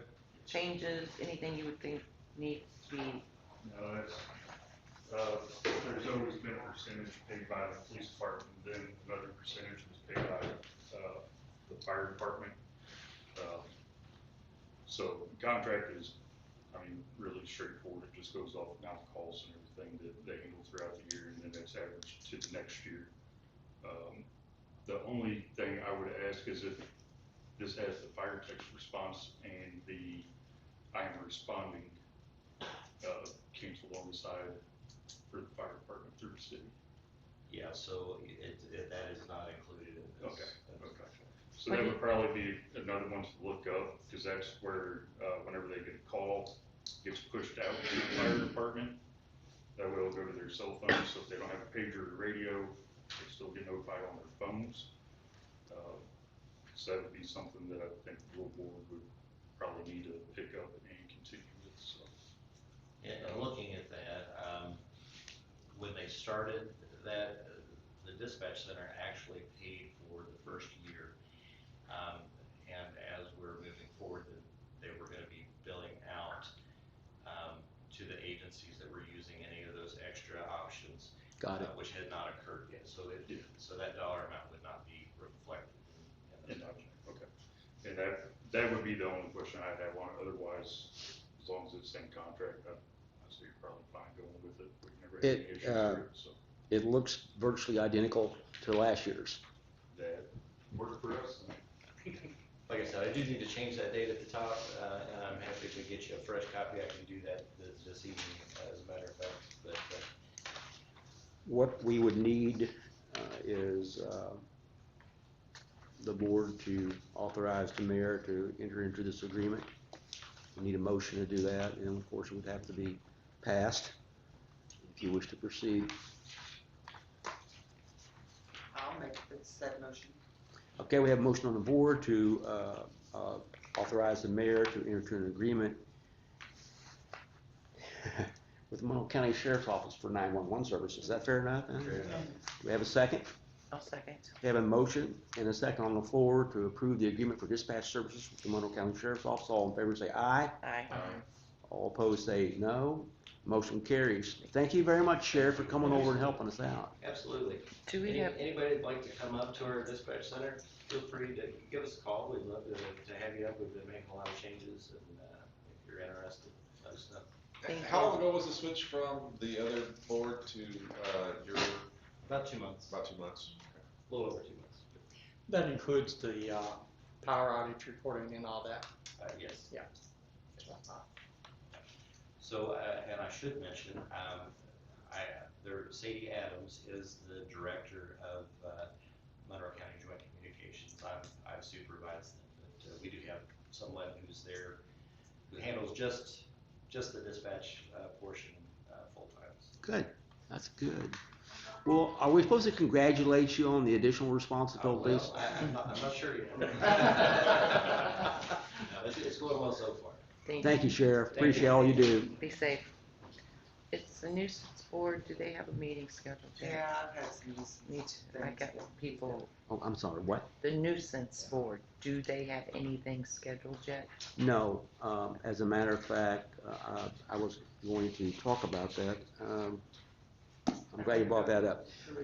Adrienne contacted me and she asked me to consider having Mike call meetings. So, Mike, I guess that you've been nominated. Next Wednesday at 6? Huh? Next Wednesday at 6? You better contact your committee members, see if they can make it. Would the Who's on the room be committee? available then? I didn't catch what he said. Next Wednesday at 6. Good. Well, I'll give that as a tentative. Okay, that's fine. Just let us know. Yeah. And we'll assist Okay. with notifications. Anything else? No, thank you. All right, folks. Next thing on the agenda is department reports. We'll begin with police department.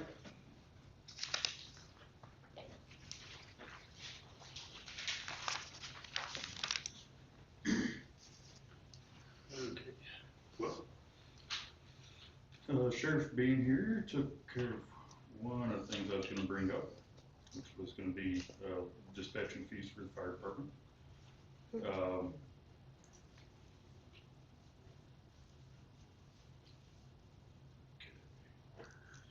So we did get one of the patrol vehicles back, that was down at Pogues getting fixed for the warranty services.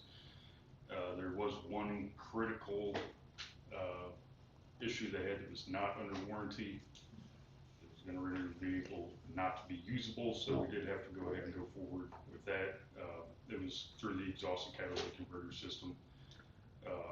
So they did go ahead and fix that, and that was only on one vehicle.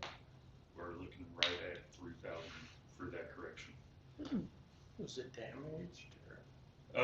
It was completely backed up. What had happened, is whenever the engine in that vehicle malfunctioned, it dumped oil and fuel directly back into the exhaust system and completely blocked one of the catalytic converter sites, and then basically burnt out the muffler as well. So that was the issue with that one. The other vehicle does not have that issue. All the other corrections and everything are all under warranty, so we've got two completely new rebuilt engines in them, and we should be getting the other patrol vehicle back hopefully by the very beginning of next week. So, And just as I guess a side note, and I'm sure you've already looked at, but it seems like if the engine was the initial cause and it was covered under warranty, that they ought to think about covering the rest of it. You would imagine so.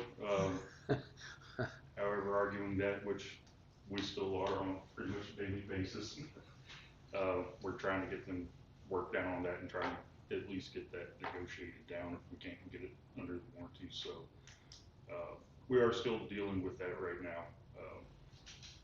But like I said, we did get quite a few repairs on the other sides as well that were covered under the warranty, so that is definitely a good thing. Tell them they need to give you a discount, back the blue or something, yeah. It'd be nice. It'd be nice if it worked that way. Other than that,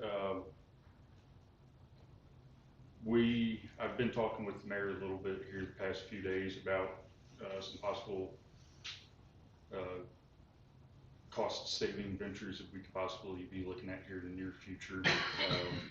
I don't know if you would like for me to go into detail on that Feel right now. free. Okay. Please feel free. We're looking at the possibility of moving our operations from the police department over there to the PD downstairs in the basement, which we think would be able to cut us back on a lot of expenses, especially whenever Tiger Hawk comes in and starts looking at doing everything that'll prevent us from having to have that bridge going over to the PD. There are some minor issues with it as far as size that we're looking at, so we're trying to figure just little small problems out right now and what it's going to take money-wise to complete a couple of rooms. So I am currently trying to get a rough ballpark price for you all. What we would be looking at, bare minimum, to get us in there to be able to start operating. Like I said, once we do that, we'll be able to take that building over there and shut at least a complete half of that down. So utilities and everything be going down. So that is something we are looking into right now. And hopefully I'll have some information for you all, for the mayor here before too long, on what we'll be looking at to get everything finished out, so. Zachary, what would you use that building for if you were over here? Well, there are, that was not our first thing we were addressing. However, I've not actually got to talk with Mary yet about this. We are looking at some possibilities of being able to do some training classes, things over there that could be cost effective and beneficial for the city. We would have to look and see what kind of pricing we'd be looking at for that to happen, for that to work. But one of the big things is we have 3 instructors, 3 firearm instructors, less lethal munition instructors, force-on-force instructors that work in the department, and they're constantly being sought out by other departments because there's a shortage. So it probably would not be a bad idea for us to look at the possibility of doing training here in that building, and then being able to talk with other departments and actually charge for that training to be able to recoup someone. So, like I said, that would all depend on how much we could get those classes for. Obviously, we could open it up for like community involvement. I know a lot of places like to have women's self-defense trainings. That's stuff that we could hold there, you know, every couple of quarters.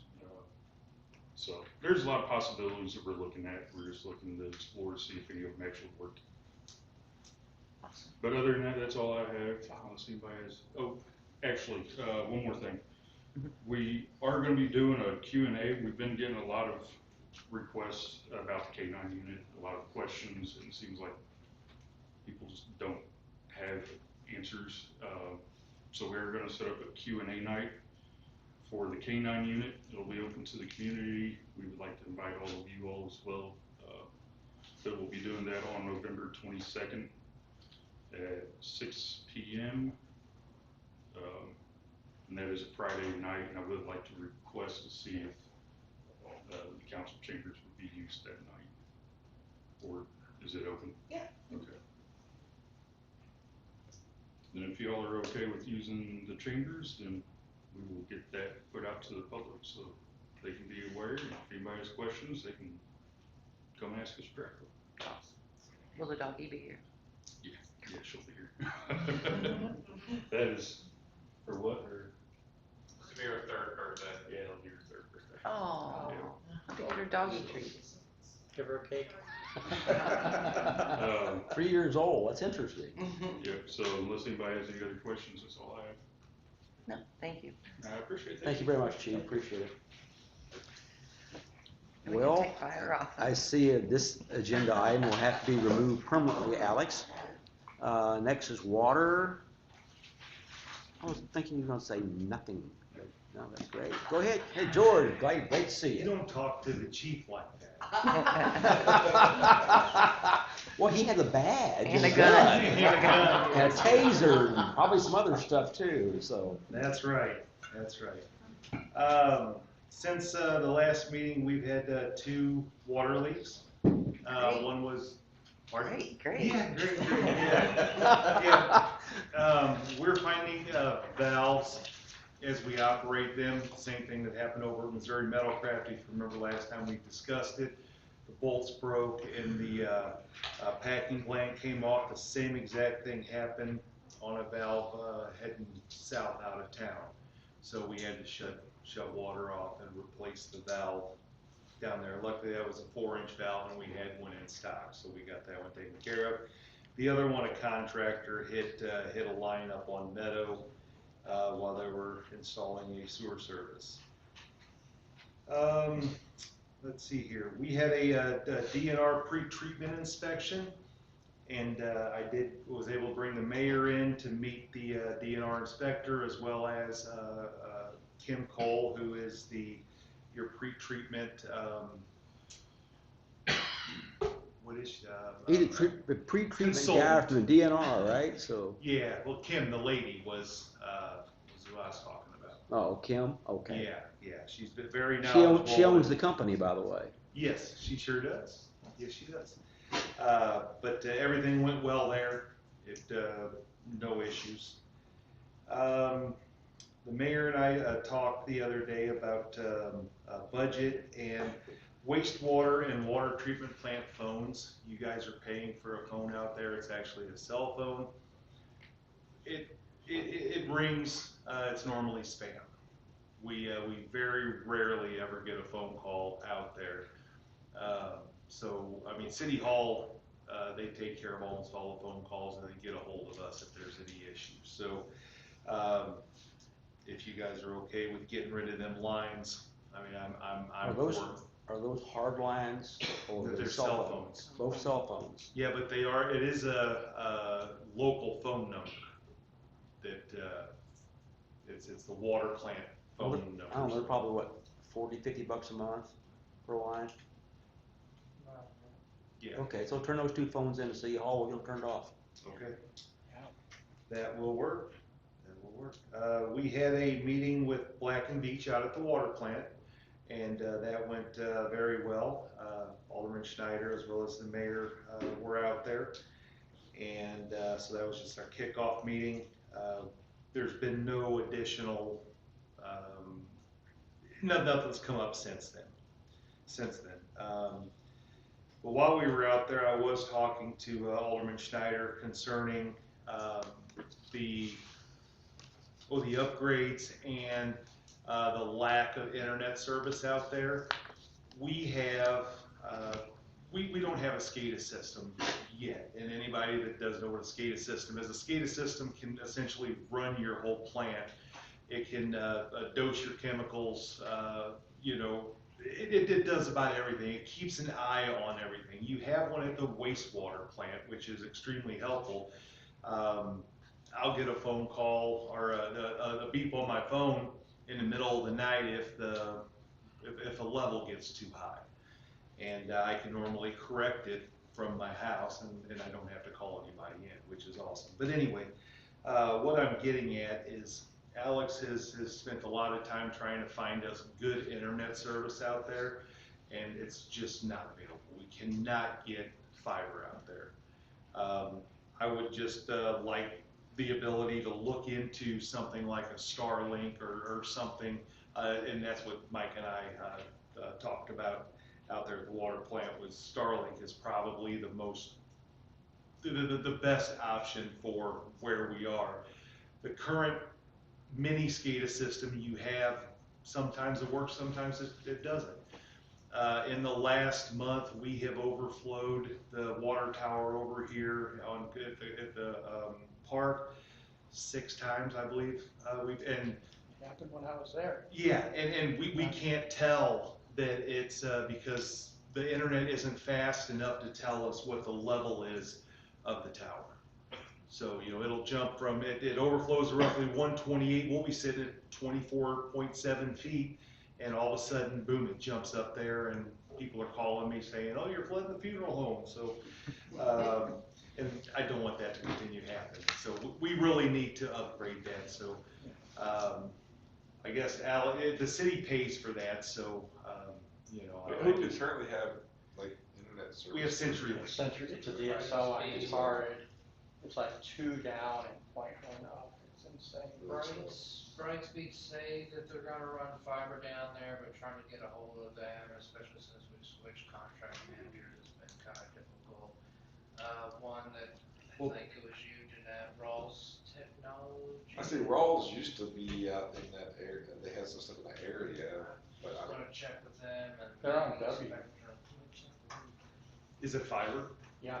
Rawls is, yeah. Rawls only comes to their customers though. And their last customer is Tim Quinn. Well, we are their customer, just not up there.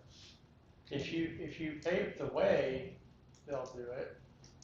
But the question is what is the cost? Well, the cost for Brightspeed to, was it, yeah, Brightspeed, yeah, Sheridan Valley get out there was over $100,000. Right. Because they would have to come from over on Oak or something. Yeah.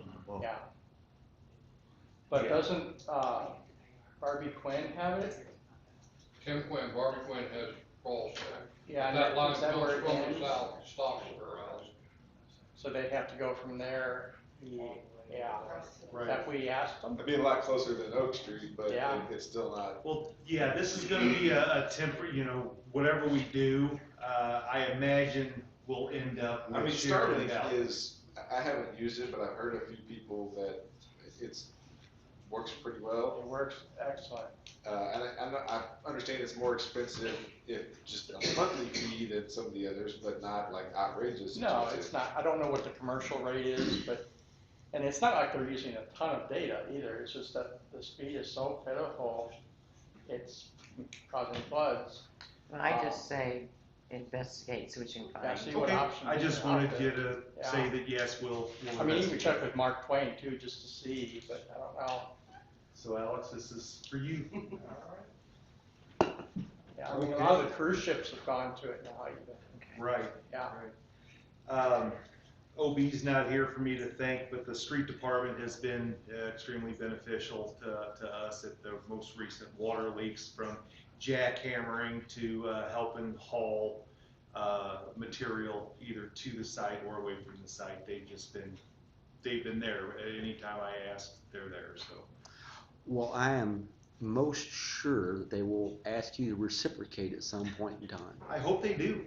I hope they do. You know, we get asked by the electrical department, actually today, we helped the electric department put in a hole for a new pole that was rotted off. It just fell, well, it didn't just fall over. A truck helped it.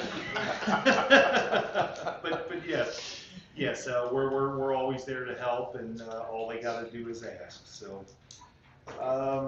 Okay, there's two last things. One is currently we do wastewater monitoring over the weekend. It is not required by the state or federal law. As I said, we do have a SCADA system currently at the wastewater plant. I do have somebody in here each day of the weekend to run the water plant, but they're leaving the water plant, going down to do wastewater that is not necessary with the SCADA system, and come back. I talked to Mr. Mayor about it, and he said that, well, is it going to save us any money?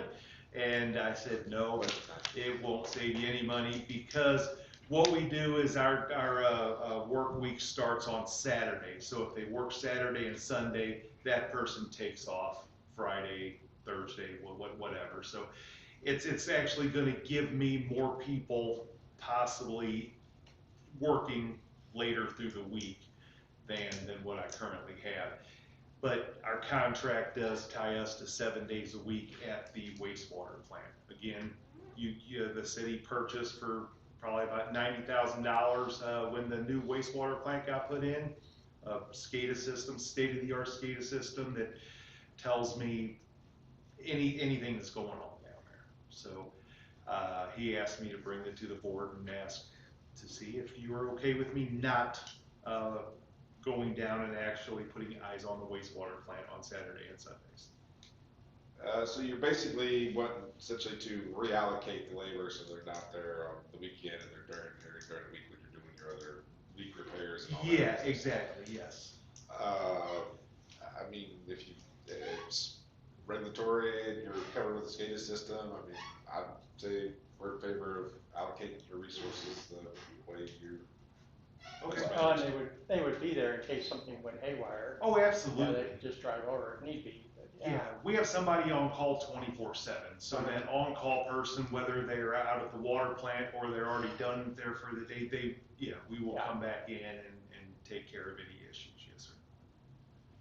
But I would just need the mayor probably to send something, or it's not an amendment to the contract, but there has to be something in there that relieves us of the required 7-day week. We might still do it some weekends, but it's just the requirement to do so. I'll let, if the mayor, if you approve, let the mayor do this, I'll have Chris and the mayor take care of that. Whatever needs to be done. Okay, done with that then, great. Then, the last thing is bulk water. I know that I've talked to Danette at length about this, I've talked to the mayor at length about it. I am not necessarily in favor of selling bulk water myself either, just because what you can charge for the water, you guys don't have a bulk water dispensary anymore, so we have to go out with a water meter, hook a water meter onto a fire hydrant, supply the hose, open up and wait for them to fill a 500-gallon tank for $10. I guess the first question I would have is like, how often are we having to do that now? I turn people down weekly, maybe bi-weekly at the most. Yes, There are some people who are. Oh yeah, and I send them to Hannibal or to Philadelphia, because that's the next closest bulk water stations. Again, we had a situation this last weekend where the Lions Club needed to water a field, and they hooked up to a fire hydrant, and we had to hurry up and shut them down because we're telling nobody no bulk water. If it's not going through a water meter, right now provided, they get no water. But there are times like the railroad, when they come in and spray, they pull off and they'll buy 30,000 gallons over a week's time. But we're not selling them any water now at all. So, I don't necessarily like doing it, but yet we are in the business to sell water. So, we're not making money. Well, the city's making money on it because I'm using the resources from the contract to go ahead and do it. So, So in reality, are we losing money when we do it?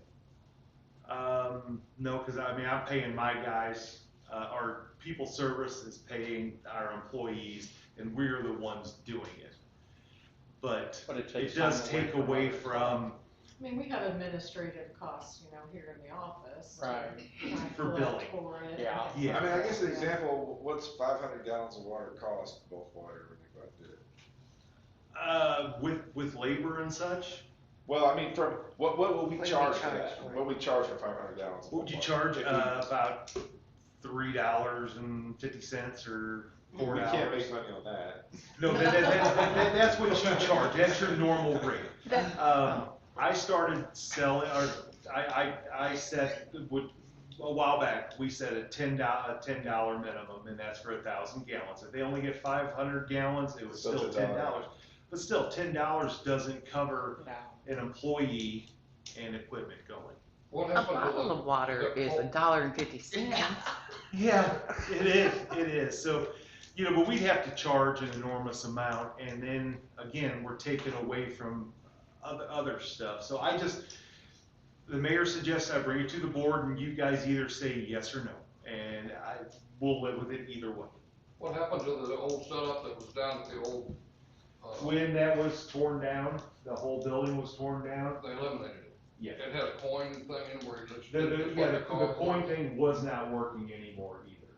It was, you could go down there and put in a quarter and get all the water you want. How does the fire department fill their trucks? They fill it off of a fire hydrant. Off of a fire hydrant? Yeah. They don't have They meter that? a adapter inside? No. They don't. No, it's not metered. So like when the Lions Club does need assistance or something, should they call the fire department then?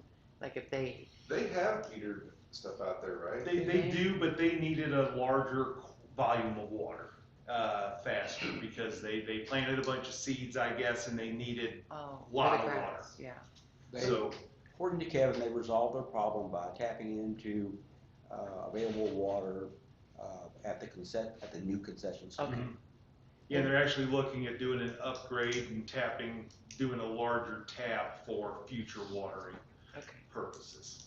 But it's not really, it's not city residents that are always asking for the water. It's out of city residents. Well, generally, the city residents have water tap.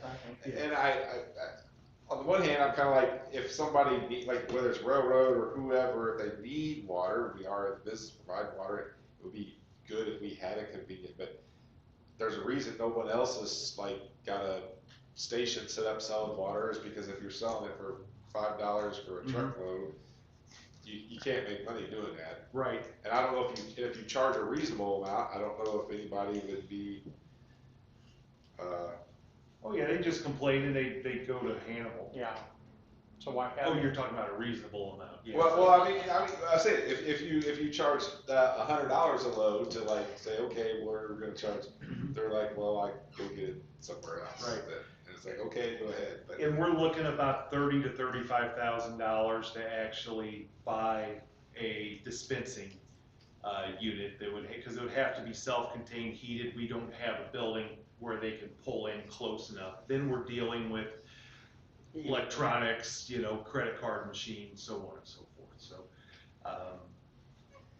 I think at the end of the day, we don't do bulk water sales and just be done with it. Yeah. and that's what That's the current policy. we, That's the current policy. We don't do it. So. well, I don't know if we had that written down anywhere. well, I guess I would say is that we don't really have the facilities for it, so I'm not in favor of installing the facilities. It doesn't sound to me like it'd be economical, so If we don't I don't have expect you to go out and put a bulk meter policy, on we and sell don't need to stuff. create one now. Yeah, it would never pay for itself. Okay. It would be The a purpose loss. of bringing it before the board was my recommendation to get a sensibility of what the board might or might not want to do, because currently we do not have bulk water policy. So since we do not currently have one, we don't, there's no activity, it's not occurring. But we wanted to get it in front of you guys so you could say, no, we're not gonna do that, because we don't do it now, there's no reason to start doing it. And I think that's what you said, so as far as I'm concerned, that issue's done for, it's concluded. Yeah. All right then. Anything else, sir? Yes, that takes care of everything. That's a quick question for you. Go. Yes, sir. Have you, come up with anything for the weeds out at the water plant, or the? At Mosswood, no, I have not. Yeah, cause I know they were kinda getting out of control there. Was it gonna have to be done by hand, or? Yeah, that's what we're looking at right now, is, we can kill it, but if we kill it, Then it's you still gotta gonna go- have to be removed. Yeah. And yes, by hand, and we do not have a boat that can get into that facility. I'm going to check into that on the. Actually, that's not, okay, yes, but that's actually not what I was referring to. Oh, I'm sorry. I was actually talking about the weeds on the berm or whatever it is at the Oh. wastewater treatment plant. No, nothing has been done with that. Yeah. The cost to cover that and provide riprap or whatever, I guess somebody has to tell us which direction to go on that. It's still gonna have weeds in it whenever we put gravel on it, or even with the geotextile material, after a couple of years, there's gonna be weeds growing in it. It's gonna have to be maintained. The slope of it is impossible to mow. I don't know what the answer is, but, I mean, we try to do a little bit, but, I mean, people service it's not in the contract to maintain the yard, so I come in and I do, I bring my own equipment in. What I've talked periodically. with Kevin O'Brien about, and it's not been bought before the board because we don't know what it's gonna cost, is cover it with weed block, cover it with chat or rock, and be done with it. Yeah. That's it. What It's have in. you, I mean, I know, Steve Yeager, is that right, the parks guy? Yates. Yates, sorry. He was mentioning prairie grass, that, would that be an option? Well, prairie grass gets so tall. And you don't want that, I mean, I'm just asking. Yeah, no, we be don't cut want that, because then times. you have trees that are only 6 foot tall. Okay, too, I don't, so, yeah. I'm just asking. Yeah. I did some rough figuring, and for like the 3-inch shot rock, with the geotextile material, we're looking about $28,000 to $30,000. Yeah. Where are we talking about exactly? At the wastewater plant. Treatment plant. It's right inside the fence. There's a berm that had to be built. with, part of the new stuff. with trees, yeah. And, yeah, they were planted 6 foot tall, so that whenever they grow up, they'll actually, put a barrier up between the wastewater plant. Why don't we just, there's a contract about what the berm needs to look like, so we need to look at that. I was gonna And- say, well, it sounds like, is our regulatory issues, because some of these things have Because when requirements that we we gotta maintain. bought the land, in the contract, the lady that sold it, the berm has to meet certain specifications, so let's look at it. And it readdress does. it. Who has that? It meets, It's, yeah. I've got it in an email from years ago. All right. Somebody at City Hall has it. All Whether right. it's grass or gravel as the cover, that isn't specified. The only thing that's specified is the height of the berm and, that it has to have the specific amount of trees. And that is all being met. It's just now maintaining it. It was a mess up by our engineer, honestly. They All built right. the plant too far north, and so. I'm ready to move on. Shut up then. Okay, did you have a question? Did you have a I question? do. Okay, yes, ma'am. Earlier you mentioned there was a water leak caused by a contractor. Mhm. Are they paying for those repairs? Well, why not? Because, the locate was about that far off. Oh, okay. All right. Yeah, the locator did not hook up to the water service and locate it out and across the street. I was just curious. Endpoint replacements. Yes, ma'am.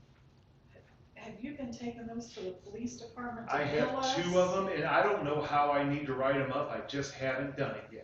We haven't seen any revenue come in from any of There's been those 2 of them, replacements. and I have not done them yet. I don't know exactly how I Oh, need to just write 2 them all up. summer? Yes. Oh. Yeah, and both of them were churches. One down here at the Nun Sisters, something down here at Holy There was some guy that Rosary. tore up 2 of his own, on his own property. Yeah, but that was before The policy? the policy. That was at 803A Eastover. Okay. And we're still having problems with that one. But, and then the church out behind Casey's. Them are the 2 locations that we have to charge. Okay, I was just wanting to follow up on that. I'm done. Anything else, George? Thank you. No, sir. Thank you. We're getting hangry. Hangry. My stomach is hangry. Electric department, nothing. This gas on the F-350 repair, is there 3 quotes in here now? Alex, There is not. Terry said that it's now at Turpin's and they're waiting on it. that's good enough. Moving right along. Street, I have something that I don't. please do. I was asked because by Stacy Dorset at the dugout, there is she went to be here tonight, there's a fundraiser this weekend for Crystal Hooper, I think, that is being Okay. held there, and she would like the street in front of the dugout closed, which they will do when they have outdoor events there. So, I'm here on. That's that little wedge street Yeah. we're talking about? Yeah, Okay. just right there in front where, I mean, And what date's that gonna be on? Saturday. This Saturday? yeah. So Kevin will need to put in whatever, 19th. Yeah, I think barricades, cones. All that, he just brings her barricades and she puts them up. So she's just asking permission, She has permission, You she, know, was she asking for the whole street, or was she just asking? just right in front is all she needed, yeah. She said- okay. That's how they typically do it, I just checked. So am I okay, or what do I do? Do I tell her that's cool? Y'all okay with it? I'm okay with it. That's it, we're done. Okay. You got it. The street department will deliver the barricades to her, is that? It sounded like they were going to contact Kevin. They've done I'll this take care of before. it. Take care of it. All right. talk to Stacy and somebody will deliver. It's all yours, Lori. Thanks. Awesome. Thank you. Good job. Anything else for street? All right, Dell didn't sit here all night long because he loves being here. So airport. Well, I don't have much. The hose, the fuel hose went to leaking. It's an old hose. We talked to the mayor about it. It was 1.5 inch hose, and the new one was gonna cost $1,000. So the nozzle is only a 1 inch, so we went down to a 1 inch hose, and at $800, and we've got it on order. Butch Pennywell and I are gonna go to Quincy and pick it up, bring it back, and we're gonna install it to eliminate the charge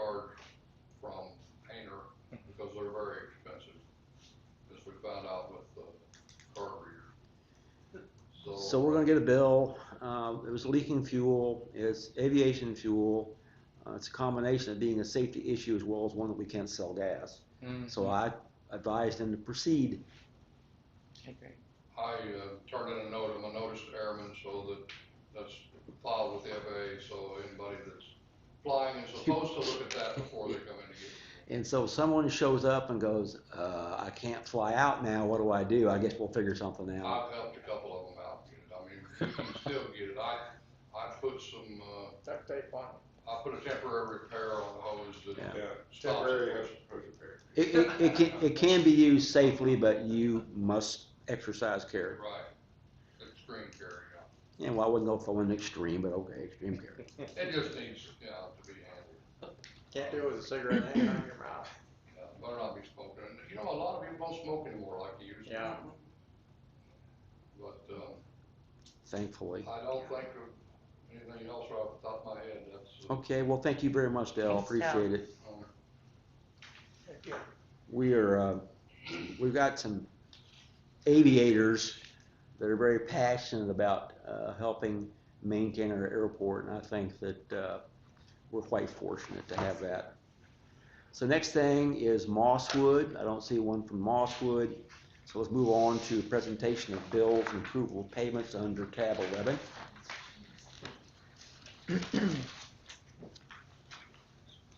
Oh. Did you figure out?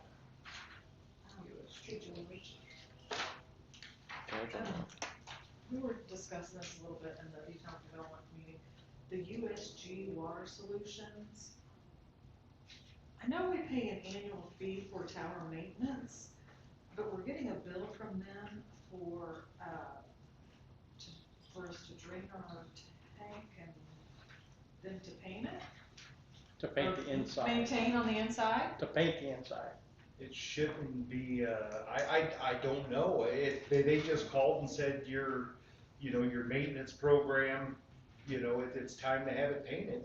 Okay. And they're out there, it's actually done, they're done painting it now. It's been drained. So this is in addition to the $48,000 per Yeah, year? that's what I was wondering. It's for $10,000. I don't know. I know nothing about that contract. All I know is you guys have that the city has that contract. And it was my understanding that 100% of that's why you pay the $50,000 a year, is so you don't have to make.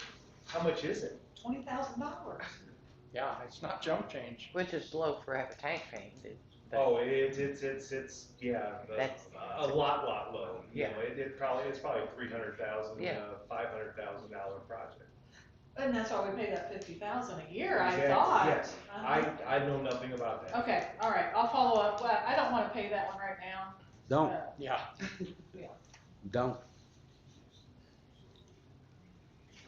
Very good.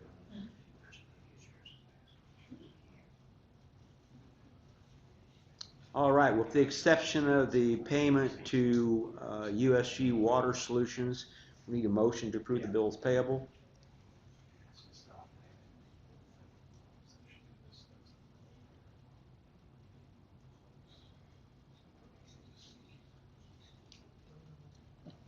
And I don't know, last month, did we give you all, like what we pay during, Yeah. Yes, okay. yes, Okay. yeah, it's on the previous page. Okay. What's the last one there? The meter? It was some type of gas measuring device that the state wanted them to have on one of their things. It was a state recommendation. Okay. Is that part of the action plan? Okay. What's the power line encroachment on the? I was gonna say, we pay them for that? Oh, this is our easement for electric. Is that an annual? Easement, I guess. It's an annual fee? Annual fee.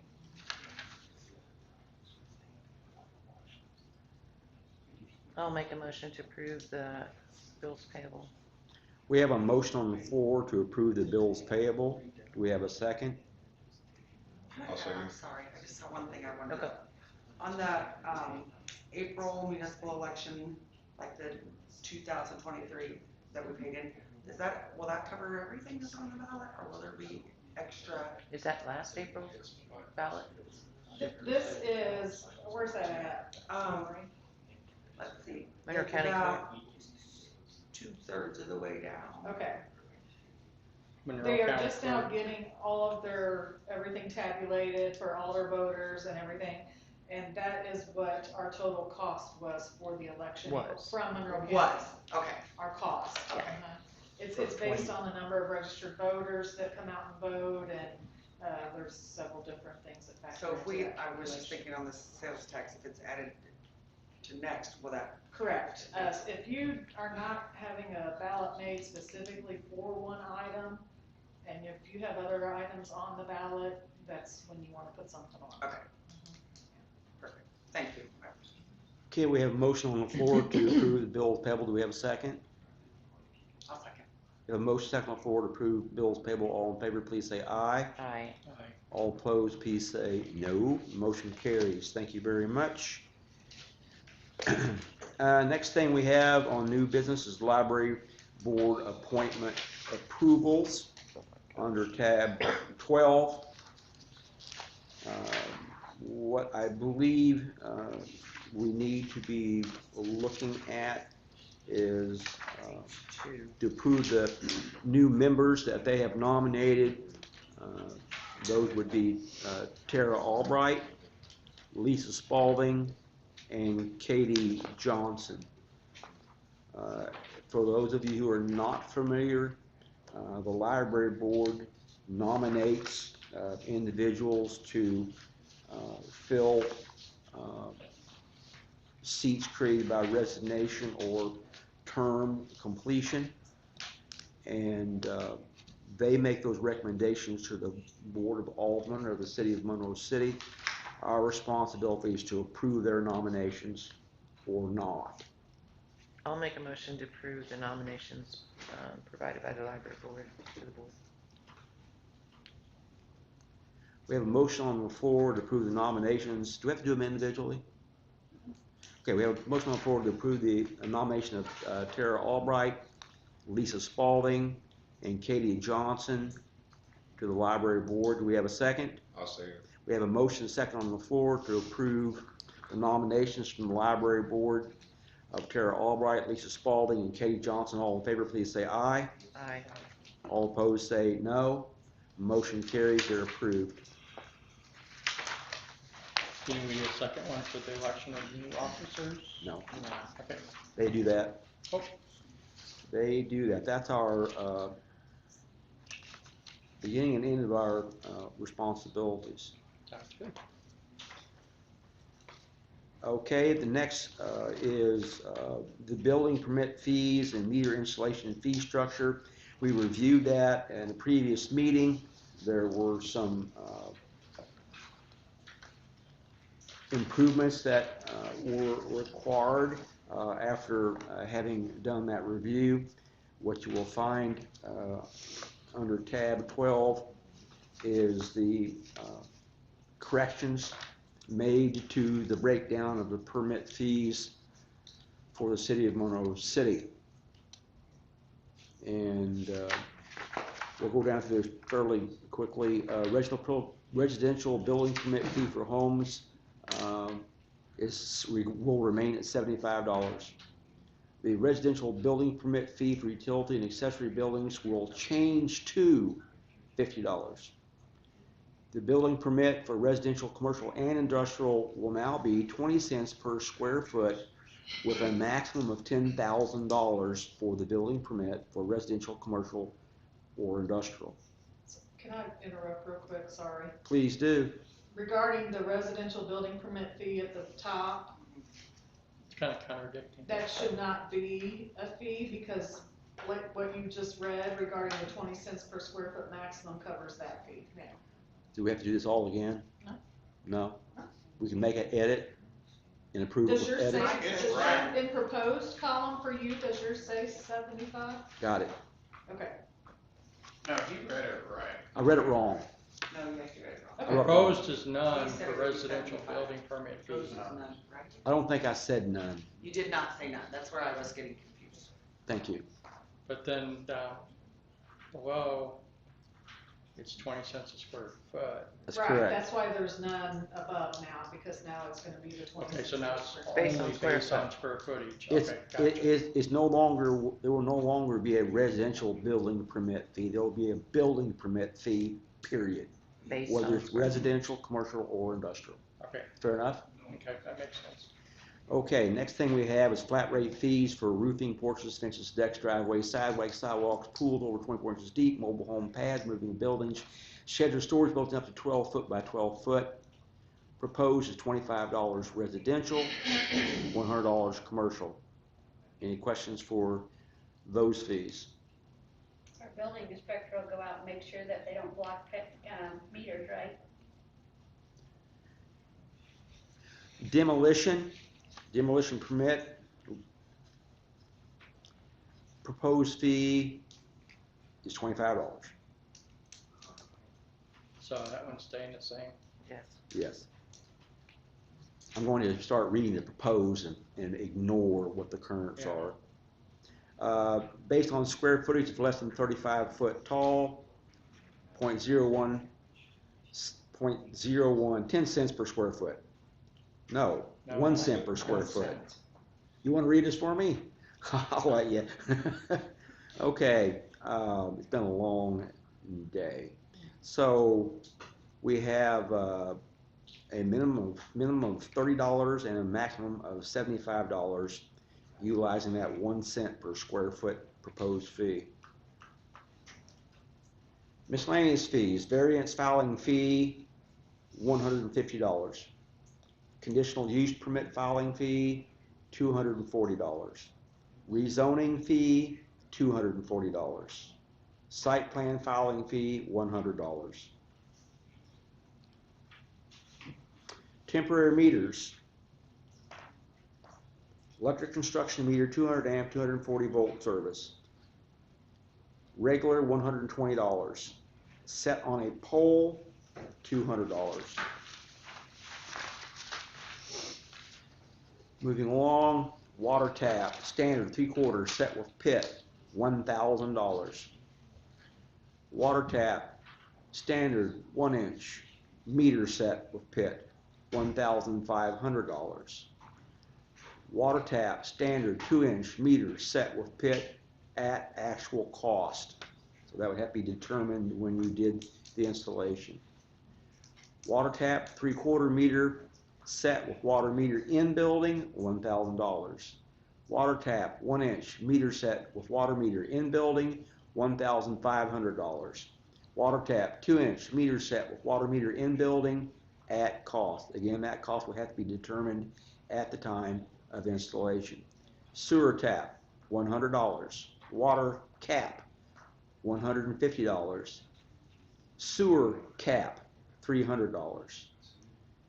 Main to meter water pit 3/4 inch, $1,000. Main to meter water pit 1 inch, $1,500. Gas. Gas installation, standard 3/4 plastic main, fixed, $1,000. Per foot,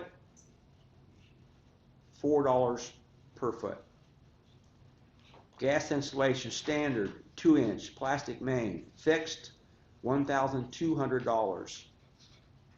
Per foot, $6. Street excavation, $1,000 flat rate fee for all street cuts.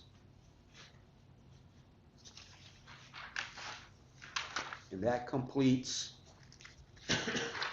a reading of the permit fees proposed to the Board of Aldermen for acceptance. That's if somebody demos a house and we have to go out and get Same it. with, So okay.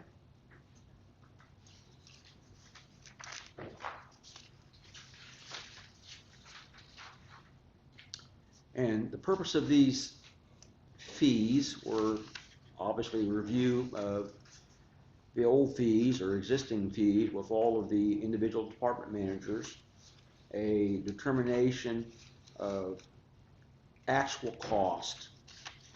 And these fees represent our best attempt to charge no more than what it cost us to actually do the work. Now, of course, there's some estimation involved. It's not a precise science. And yes, there's a potential that some of the devices, materials that we use will increase in price, but that will not affect any of these until, of course, they were reviewed and modified. So I would need, is there any further discussion on these? I got a couple of questions, just clarifications. Right? One, under the water taps, what's the main to meter pit talking about versus like the water tap? I don't know the difference between the first one he read and the last one he read, but really, I think you could just combine any 1-inch tap could be 1,500, any 3/4 inch tap, whether they put the meter outside, whether it goes inside the building, they're all the same price.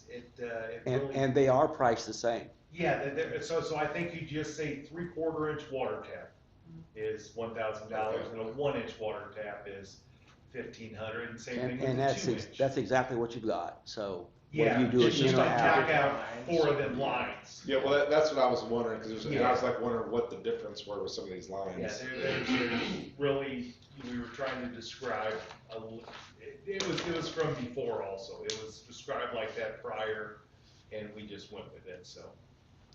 The other thing I noticed is that we don't have, we've got temporary electric meters, but we don't have a fee shown on here for the normal, like, electric meter installation. Well, the customer pays. The customer pays for that when they everything. sign up for utilities. Wouldn't that be fall But under that would be 120? like a fee on here, right? No. Yeah, that's associated with utility Customer, fees. pays They for the provide base the and weather everything. head, the base and Yeah, the everything, customer all the provides city all. does is puts the meter right in it. So if They're the contracted. base is already there, they pay for that when we turn on the electricity. That makes sense? Yeah, the customer It's pays part of the for The utility base charge policy. is part of the Part of base the charge is utility- part of that, okay, Part of the utility policy. okay. All right, it This is just didn't basically quite talking line about up the same as all of construction. the other Yeah, I things, get and it, so yeah. anyway. I read it, I don't understand all of it, so that's fine. I always think of electric and water, same thing, it's either electricity flowing in there or water. But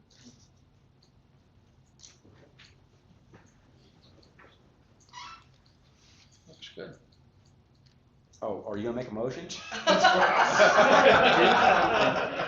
Please. I'll make a motion. I really enjoyed the initiative. I make a motion to approve the breakdown of the permit fees for the city as presented. Okay, we have a motion on the floor to approve the proposed fees for the permit fees for the city of Monroe City. We have a second. I'll second. We have a motion and a second on the floor to approve the proposed permit fees for the city of Monroe City. All in favor say aye. Aye. All opposed say no. Motion carries. Thank you very much.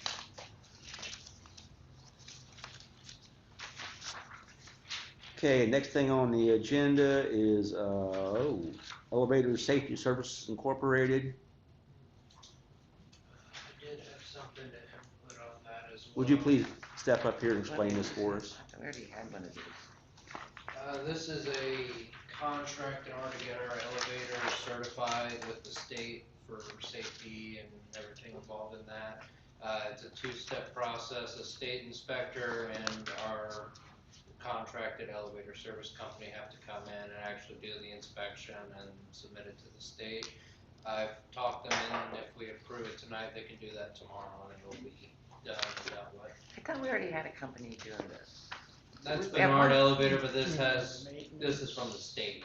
Huh. Our, I believe it has expired now. It was supposed to go with the last one, but we didn't have the actual agreement from the state inspector yet. So this I think the state inspectors are probably annual, is that, do you know? I do not know. They're either annual or 2-year probably on those inspections. they're really behind right now, so it's gonna take you months to actually get the stuff when you put the permits in. They said they'd be here tomorrow. Well, they do the might be here to do the inspection, but like the paper, I don't know, hopefully they will be faster for you guys, but our experience right now is months. And a little typo on there, but. It says Kansas also, so hopefully Yeah. that's the same charge or better for Missouri. Yeah, includes the state of Kansas certificate fees. To the total of $350. Are there penalties associated with not having this done? Not that I'm aware of, there might be, this is just something that Bernard Elevator called and said we're behind on our safety inspection for the state. I'm guessing if there was an incident and you failed to have the safety inspection done in a timely manner, it would just make your liability even higher. Yeah. Mayor, did you talk to the fire marshal or the Yeah, I state? think that's what. It's under their group, and Yeah. they I generally do did. have penalties. I did. Okay, what? Well, Was it one of I those don't, things? I don't recall exactly what Yeah, was discussed, I but don't he, either. he said we would have to have it inspected, we State would have to apply for we have to get a safety inspection and apply for a permit or something to operate the elevator. Anyway, I was under the impression when I talked to the lady over at Quincy, I guess it's Quincy, that did the repair on the fire suppression system associated with the elevator, that they were gonna do that. But apparently I misunderstood what she told me, I guess. I think that was just for that fire system, I believe is what it was, some fire system. You're right. They were supposed to supply the certification for the fire suppression system. You're right. Two different issues. Different things. Two different issues. So you Because need, that's what the fire marshal was here for. I think they maybe gave us leniency because of all the issues we've had, and we're the ones that called them. Okay, what do you, so what do you need? I make a motion to prove it. approve the elevator safety services to come out tomorrow for $350 to inspect it and get our certificate in process. Yeah, we have a motion on the floor to approve the purchase from Elevator Safety Services Incorporated for the, I guess you call that, is it to perform inspection services on the elevator. Do we have a second? I'll second. Have a motion, second on the floor. All in favor, please say aye. Aye. All opposed, say no. Motion carries. Thank you very much. It is an annual inspection, it says here. Okay, that's good. Well, maybe we can get on their schedule. Okay, that completes everything on the agenda. Is there any unfinished business? In that case, because not all board members are here tonight, I would option to not have a closed session tonight and postpone that until the next regular board meeting. If there be no objection, I would accept the motion to adjourn. So moved. A motion on the floor to adjourn, we have a second? Second. A motion second on the floor, all in favor say aye. Aye. All opposed say no. We're out of here. I see we've